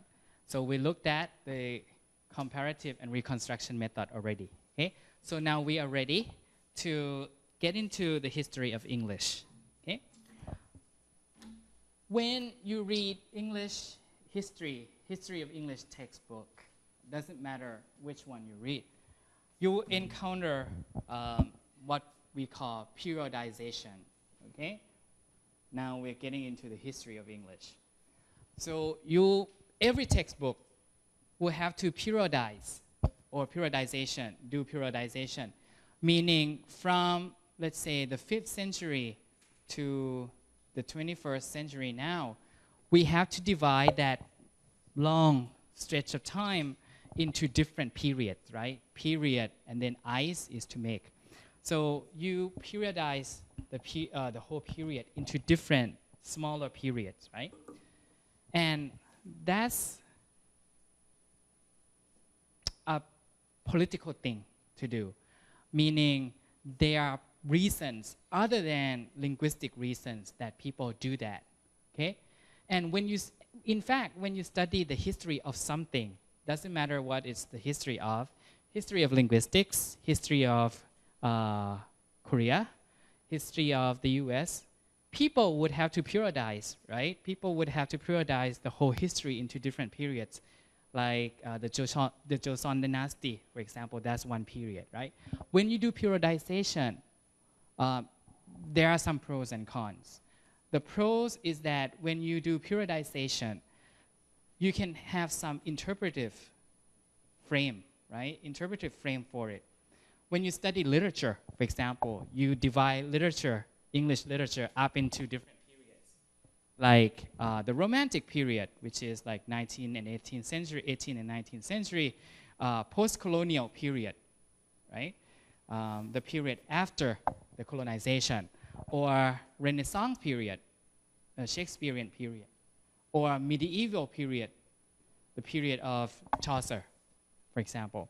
It gives you some interpretive frame, right, as to how we should interpret, how we should look at that work, right? If it's post-colonial, people will talk about different things, right, in their books. If it's romantic, people will talk about freedom, like that, right? And then kind of romanticize, right? Romanticize atmosphere or environments, like Wordsworth, for example, right? If it's Renaissance, you have a lot of plays, right, by Shakespeare, for example. If it's medieval, you have a lot of religious work. So it gives you some interpretive frame to interpret, to look at those things, right? And to see the different reasons why people do certain things, okay? So that's the pro of it. But the pros is also the con, okay? The pro is also the con, because your interpretation is colored by these names, okay? So in terms of periodization, in the history of English, the common way that people do it is we have Old English, right? We start with Old English.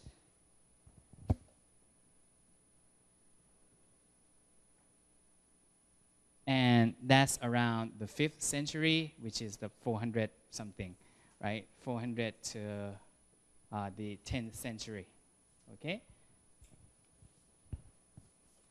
Or to the 11th century. And Middle English, middle, English. So it's around 10th to 14th, okay? And early modern English from 14th to 17th, let's say, okay? And modern English or present day English from modern or present day from 17th onwards, now, present. That's the kind of usual way. Okay, that's the usual way that textbook in history of the English language would do it. And let's see. There are some reasons why people do it this way. One reason is that they look at the kind of the binary, okay, the binary state of the language. Okay, binary is 2, right? So, for example, in Old English, there may be, let's say, some endings, grammatical endings on nouns, okay? The binary meaning when it becomes Middle English, that plus endings is gone to minus endings, like that, okay? So that's how people divide up into different periods. So there are some features, maybe sound features, grammar features that exist in one period. But when it comes to another period, it's gone, okay? So we call it the binary state, the binary category. So that's why people divide it into different periods, okay? So features that used to exist here in Old English are gone by the time of Middle English, like that. So that's one reason. And another reason is that there might be some historical, this is the external factor that we talked about, right? Historical events that happen that somehow coincide with that binary category thing. Here, there is the historical event of what we call the Norman Conquest. The Norman Conquest, where French king won the battle, okay, and became the king of England. So that is the historical event that people usually set as the kind of boundary between this and this period, like that.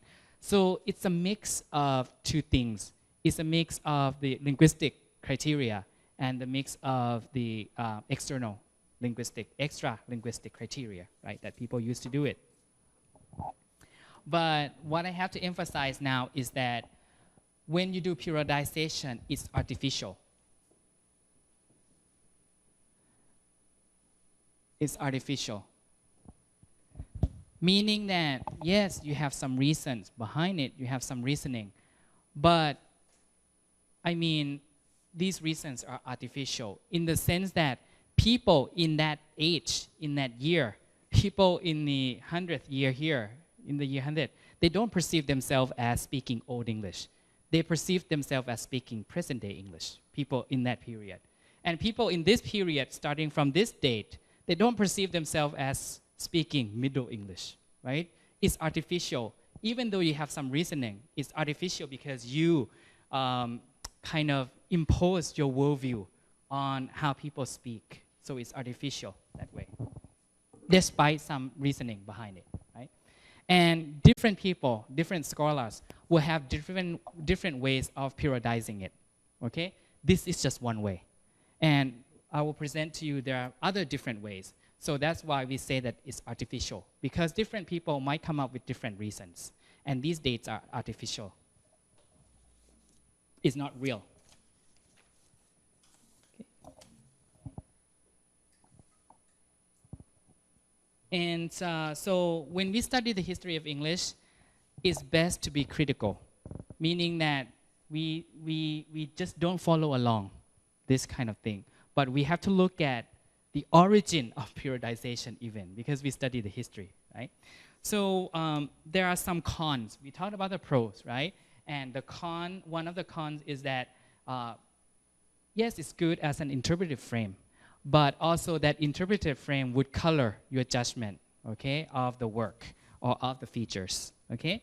And on page 5, there are some other cons that come with this type of periodization. And first, the first con is that it can create, periodization can create false impression. We are on page 5 under cons, okay? It can create false impression that the language was stable for several centuries during that period. So when you study this type of periodization, you might think that, well, the language in the 10th century is exactly the same as in this century because it's in the same period, right? But it never is like that, okay? And you know, English in the 17th century is not like English now, even though it's under the same name, modern or present-day English. So it can give a false impression, okay? And language is changing every day, right? Even though we might not perceive that, obviously. And there's this assumption that if there happens to exist now a single name for a linguistic state in the past, there must have existed a complete single language system which that name is used to refer to. Meaning, if there is what we call Old English, then there's only one system that's called Old English. But we know that is not the case, because even though now we have things like, just to use the everyday example, American English. Or if you want to start with English itself, we have the name English, we speak English, we use English. But is it a single system of English? No. We have American English, British English, Australian English, New Zealand English, Singaporean English, not one English, okay? And even when we look close at American English, it's not one system. It's Southern American English, it's Northern American English, it's West Coast American English. It's not a single system. Even within the Northern American English, we have New York, we have Massachusetts as a system, we have Bostonian system like that. It's not a single system. So when we use the name Old English, we might think that, oh, people speak like each other in the Old English period, which is not the same, which is not true, because there are dialects in Old English, and we'll look at different dialects in Old English and Middle English. But the pros is that people would think that, oh, there's only one language system in Old English or Middle English, but not like that, okay? And also related to that is the oleology, logical mistake. Okay, mistake. Okay. The oleology mistake is that when you look at the name and what it implies, okay? Old, maybe there's no problem with that because old means old, okay? But when you look at the name Middle English, the problem is the word middle. When you think of middle, you usually have like this, right? A situation like this, middle, okay? That's middle. But as we move maybe towards the future, middle is no longer middle because this will keep moving. Middle is no longer middle. So this name is wrong as is going to give you a false impression, right? Theologically, right? Theologically, because we move along this way, middle is not going to be middle anymore, okay? And another reason is when you talk about middle, it means that there must be an end, right? Like the beginning, middle, end. But do we have an end to a language, at least for English, that we can see now? No, right?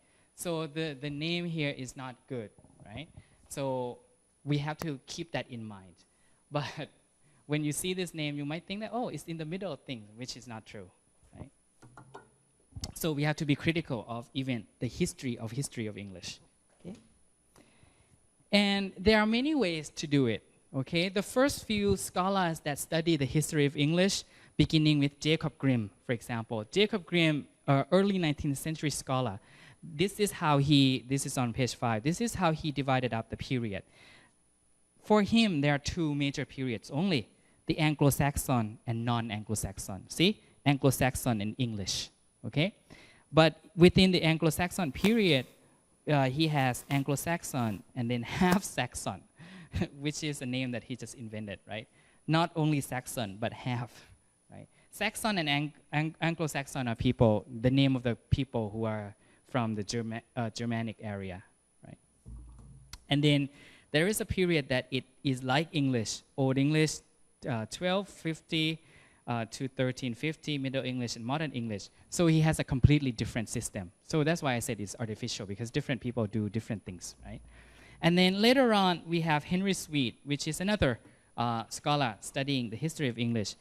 He says, I propose, therefore, to start with the three main divisions of Old, Middle, and Modern, based mainly on the inflectional characteristic of each state. So in this case, he uses the internal factor, right? That OE is Old English. It's a period of full inflections. ME, Middle English, of leveled inflection, meaning that a lot of inflections have lost, okay? So this is the binary thing, right? Where in one period you have different, lots of endings, and in Middle English, less endings, fewer endings. And Modern English of lost inflection. But that's his own criteria, right? Not necessarily shared by Jacob Grimm, right? So for him, only three: Old, Middle, and Modern, not even Early Modern, okay? And then someone else came along, James Murray, in Encyclopedia Britannica in 1879. He later became the chief editor of the Oxford English Dictionary. The way he divided up is like 6-period history, right? It's a 6-period history. Old English or Anglo-Saxon till 1100, which is almost like what we do here. Transition of Old English or Semi-Saxon. That one is pretty weird because it's only 900 years, right? I'm sorry, it's only 100 years, right? Which is a short period. And then early Middle English and then late Middle English. So he split up the Middle English into 2 little periods. And then early Modern English and then Modern English 1611 onward, okay? And why is this 1611, not 1610 or 1612? The reason is here. The date of 1611, which coincides with the end of Shakespeare's literary work and marks the appearance of authorized version of the Bible. So he used that as the reason, right? May be taken as marking the close of Tudor English, and the language was thenceforth, meaning from then on, modern in structure, style, and expression, although the spelling did not settle down. So this is another way. This is yet another way of dividing the period, right? And he used maybe a literary reason, mix of criteria, the end of Shakespeare's literary work, right? Which is not linguistic at all, but that's his own reasoning. Right? And then in a later edition of his encyclopedia, right? In the 11th edition, he revised the whole thing. He revised the periodization system so that Old English is until 1100 the same, transition same. Early Middle English, you have the 50-year gap there, right? And we have normal Middle English, late and transition, and we have 17th century transition, okay? And then modern or current English. This is even more detailed than the previous one, right? And why is it 1688? Because 1688 is the kind of the revolution, right? Where you overthrow, where people overthrow the king of England, King James II, right? So he just used that historical event as the mark-off date for that period, okay? So you can see that different people use different ways of periodization. For Murray, he used both the historical event and maybe also some linguistic principles, okay? Some linguistic reasons. But just for the purposes of our class, we'll just roughly divide it this way, but we'll just be aware. We have to be aware of the fact that this is artificial and it just doesn't exist in reality, right? That people in this day and age, in the Middle English period, they think of their language as present day, as modern, okay? And different people use the same reasons. Last 2000, proposed what we call proposed archaism matrix, meaning that he looked at different features, like the loss of some endings, like adjective inflections. He used a bunch of features in order to divide up the period, the whole history into different periods. So he doesn't only use one feature, he uses a bunch of features. And unfortunately, not all features coincide, okay? Meaning that the adjective endings might disappear before the noun endings, for example. So in the case, in cases like that, he has some decision to make, okay, to split off the period, right? Because, and not in every dialect, right, where we have the same kind of change going on, okay? So it's a difficult thing to do, okay? So that's what you have to keep in mind, that periodization is not just periodization because it's artificial, okay? But we'll just rely on this just for convenience. Now, before we start Old English, here, okay? We have to look at where we get Old English from, okay? So we know that English is in the Indo-European, okay? And it splits off into many families, subfamilies, right? And the language here is in the Germanic family, and in the West Germanic branch. Okay? So how did it get from here to here and to here? That's the next topic. Okay? There are some differences between Indo-European and Germanic languages, Germanic here, and also West Germanic languages like English and Dutch. For example, in the West or in the Germanic language, let's see here, we have German here also, we have Dutch in the West Germanic language like that, and we have Norwegian, Danish, and so on, right? The one difference between Indo-European and Germanic families is that in the Germanic family, we have only two tenses. Only present and preterite or past.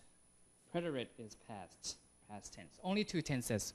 We don't have, if you study Spanish, if you study Italian, we don't have things like pluperfect, past perfect.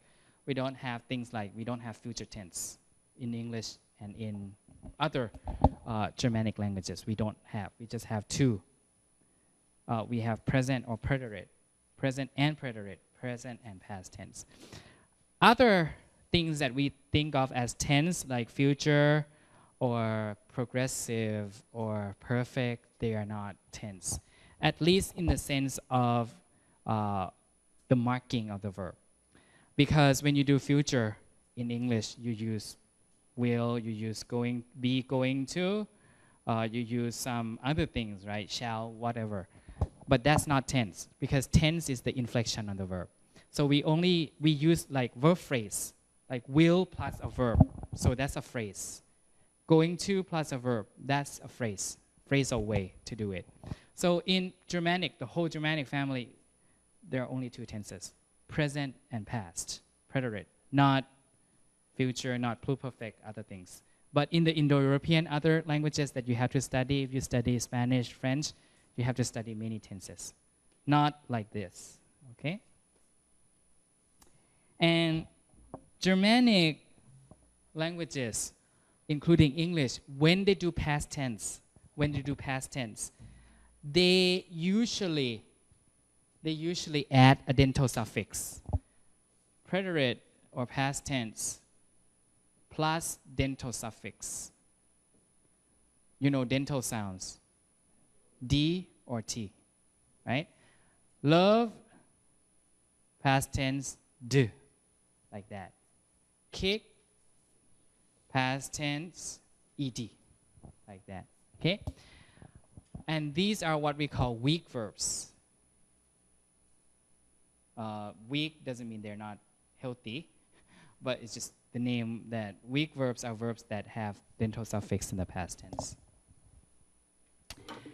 And what you call irregular verbs, verbs like go, went, and gone, they are really not Germanic. And some of them are Germanic, but some of them are from the Indo-European languages, okay? Indo-European ancestor. But most of the verb in Germanic language, if they are truly Germanic, they will have the dental suffix as the past tense, okay? Rather than the change of the internal vowel sound. Okay? If you change the vowel, they are likely to be the remnants of the Indo-European verbs rather than the Germanic, real Germanic verbs. And those verbs where you change the vowels are called strong verbs. And Germanic has this system of declining adjectives, okay? Not in modern English, but in modern German, you still have that. For example, if you have a phrase like the smart boy and smart boy,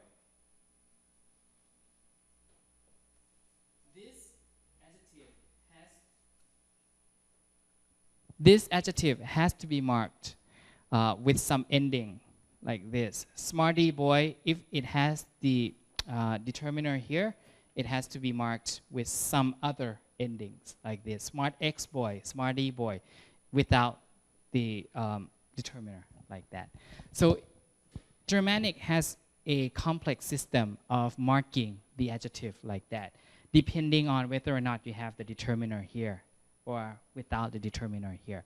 But in the Indo-European family, other Indo-European languages, not in the Germanic family, that is not the case. Okay, so when you study Spanish, when you study Italian, it's easy because you have the same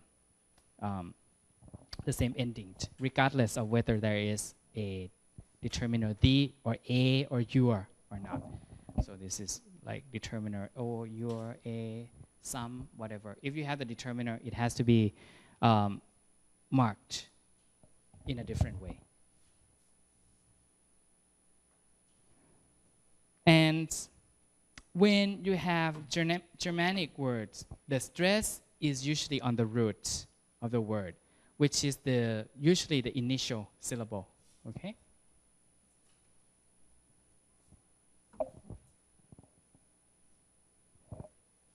Finally, this is the biggest thing when we talk about the prehistory of Old English.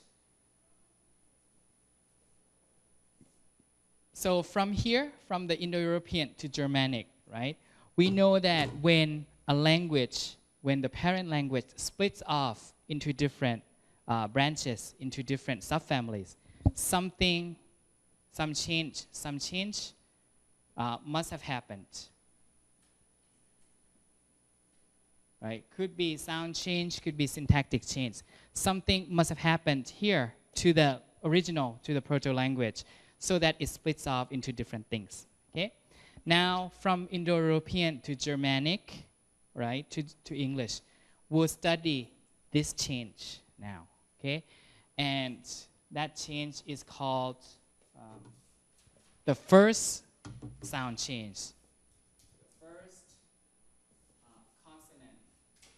Change or shift.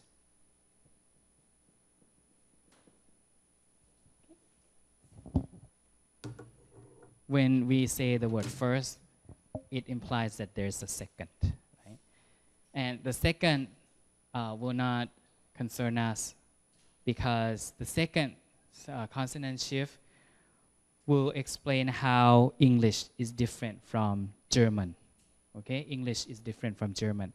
So something must have happened to German, or something must have happened to the Proto-Germanic here, so that it splits off into German and English, West Germanic, and then let's see, East Germanic, okay, and other languages. So the first consonant shift or the first consonant change is what affects the Proto-Indo-European, so that we have the Germanic family, okay? And this is referred to as Grimm's Law most of the time, okay? It's the same thing. That's because Grimm was the first to come up with a systematic explanation. Somebody else noticed this change before, but it was Grimm. Rasmus Rask noticed the change before, but it was Grimm who systematized the whole explanation. Okay, and I can sum up the whole change using a diagram here, which is not in the handout. So I'll use the board. So basically, it affects stop sounds. We're talking about stop sounds, okay? Stop, you guys know stop, right? When you produce stop sounds, there's some blocking in the mouth, right? Stop sounds are like PTK, like that. There's some stop. There's some, let's say, blockage of air in the mouth, okay? So first consonant shift has to do with stop sounds in Indo-European, okay? And so I will start off, there are PTK, right? So there are 3 triangles. 1, 2, 3, okay? And then there are many kinds of stop, right? This is one, this is voiceless stop, right? You guys know, voiceless stops. They're stop, but they're voiceless because P, your vocal cords do not vibrate. T, your vocal cords do not vibrate, like that. And there's voice stop. So voice stops are the same, right? B, D, and G. Okay? B, D, G. Okay? That's pretty basic. And also, there is what we call aspirated, meaning aspirated stops when you put in more air, puff of air, right? People who study phonetics will refer to it as the, what is it? The delay in voice onset time, okay? So we have, in this case, only B, we would use the diacritic H, okay, to do that. B, like that. I cannot, B, like that. Instead of just B, it's B, like that. And D, and G, very strong, with puff of air. H is aspiration, okay? 3 sets of things will be affected. So in Indo-European, Proto-Indo-European, there are these stops. The voiceless stops, voice stops, aspirated stops, okay? And in German, when the Proto-Indo-European became the Proto-Germanic, things happen to this stop, okay? So we can start with the aspirated version, DH and GH, like that, okay? And then the arrow goes this way, okay? So we'll focus on the red. For some reason,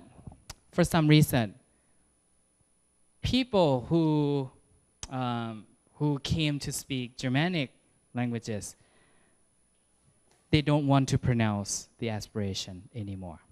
So the aspiration here is lost, okay, is lost.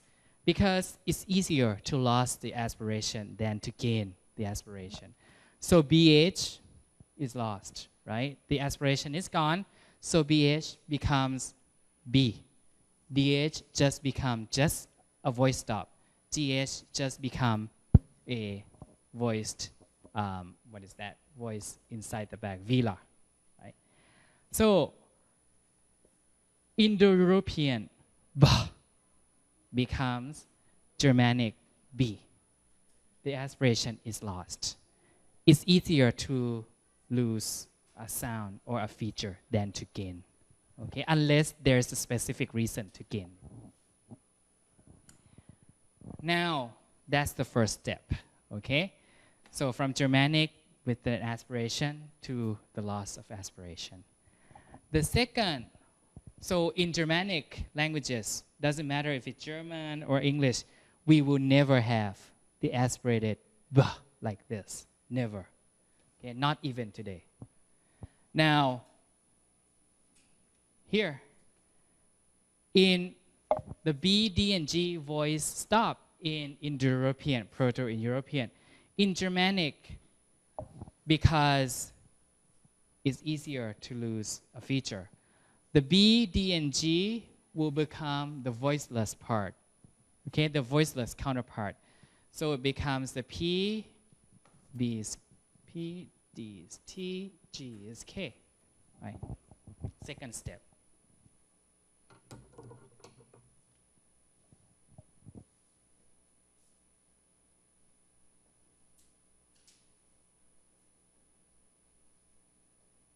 Why is that? Well, first, it's easier to lose the feature, right? In this case, the voicing feature. The second is that once you don't have the distinction between aspirated and non-aspirated, and once the aspirated thing becomes the voice thing, now it's the merger, right, that happened. So people have to make it more different. So the B cannot stay as the B, because or else people would be confused, right? Because the B here, there are two sources, the original B and the B that you have from the loss of this feature. So you have two groups. Now this group cannot stay, okay, because or else the distinction is not there. So they have to change it to something different. So that's why they just cut off the voicing. Now, the reason is the same for this group. P, T, and K cannot stay, right? Because that will be the original P, and that will be the new P that arises because of the loss of the voicing here. So P, T, and K, they are already stopped. Okay, they are already stopped. So what they need to change is they need to change the manner of articulation. So from stop, they cannot be other stops, right? They have to change to fricative sounds. So the corresponding fricative sounds, P, perhaps F, right? Like that, right? T, the corresponding sound is the dental. So we have some dental sound in English, which is this, like TH sound. And K will change to a different sound, which is, in Old English, it's X, like that. But nowadays, it's H, same thing. Okay? Later to H. Okay? So we have, this is the ending part. Okay?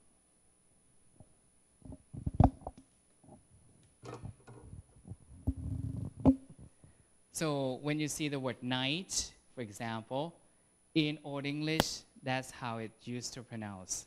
Nicht, like that. Nicht. But nowadays, that's gone. Okay? It's just the same way of spelling.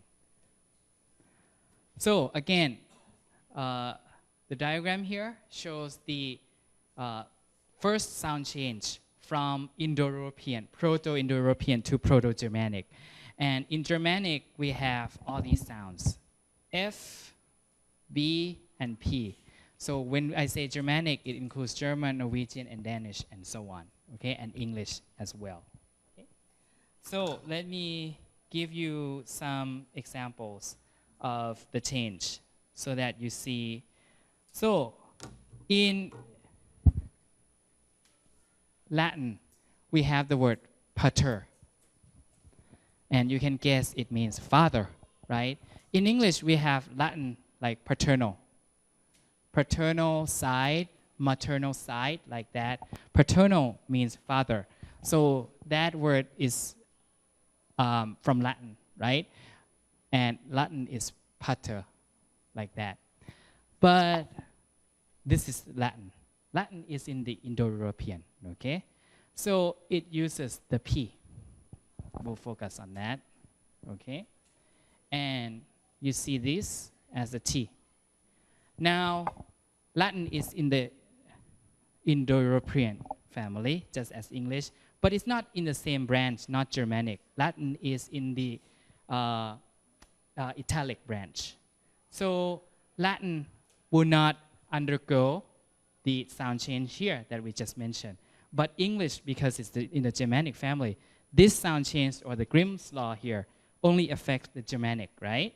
So it changes into English. P changes into, where's my P? P is here. Changes into F. Vowel is a different issue, so we'll have to guess. Let's say fa. T, where's my T? Here. Changes to TH. Spelling as this, but that's the, right? And then ER is the vowel. We're not talking about vowel now. So that's how it changes, right? And then other things are like, let's see, D. We have dent, dentist, dental, for example. That's Latin, okay? English, the word for dental, dentist is tooth, right? So here, right, and here. Okay. So the D, where's my D? D is here, right? Change the Indo-European, Latin is Indo-European, not in Germanic. In Germanic, it will be T, just like this. Okay. So same thing going on. And let's see what else. T we already did. Let's do G. Right? G as in granum. Okay, G here. We would predict that G changes to K. Granum, granola, it means corn. Okay, in English we have corn. Okay? Granola bar, for example. Corn, right? Corn. And you might think, well, why is it not K? It's C. Well, the way we pronounce it is corn. So this is the sound. We're talking about sound, not spelling. Okay, corn.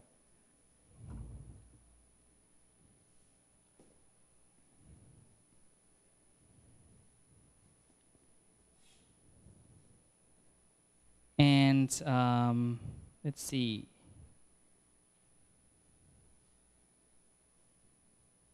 Did we do K? K we haven't.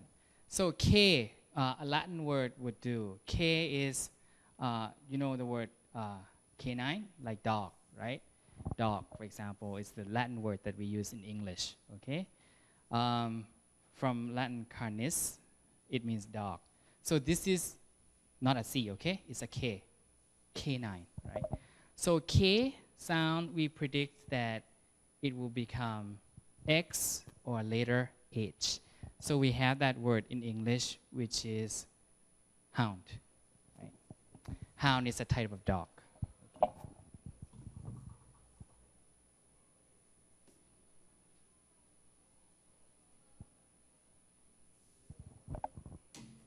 Or another example is cornu. Cornu is a Latin word, and in English we have one word that we import from Latin. You know the word cornucopia. This is a hard word. The adjective form of it is cornucopious. Pious, like that. It means abundance of things, okay? Abundant. It means abundant. It means a lot. Abundant. Okay? So we focus on this sound, core. Okay? So in English, K would become what? An H, right? So it's horn in English. Okay? And why is it horn?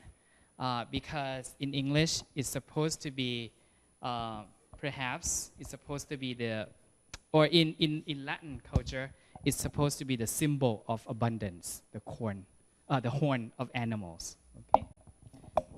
Sometimes you will see like a picture of a horn like this when you celebrate spring with a lot of like fruits in it, like this. So that's the cornucopia of horn. Okay. In Latin, it's the symbol of abundance, the horn. Okay. So things like this happened. The first consonant shift happened to the Indo-European branch. Latin is not included. So it changes Indo-European, Proto-Indo-European into Proto-Germanic and English and German and so on. Okay, and the second consonant shift will change English and will make English different from German. Okay, and we will not concern with that, but I can bring you some examples. Like pepper in English will be Pfeiffer, like that. I'm not sure about the spelling. But P in English, in German, corresponds to PF in German, like that, and will be the same across the board. So if you have other P's in English, in German, you can expect the PF. Okay? So that's what we call the second consonant shift. That happens and then split English out of German, like that. Okay? So let's see. So I think that it's about time. So let's come back next week and we'll finish off the Grimm's Law here. We'll just finish off the Grimm's Law and we'll go right into Old English. And in the meantime, I will send you the text, okay? The textbook for the class. So thank you for coming today, and I'll see you guys back here next week.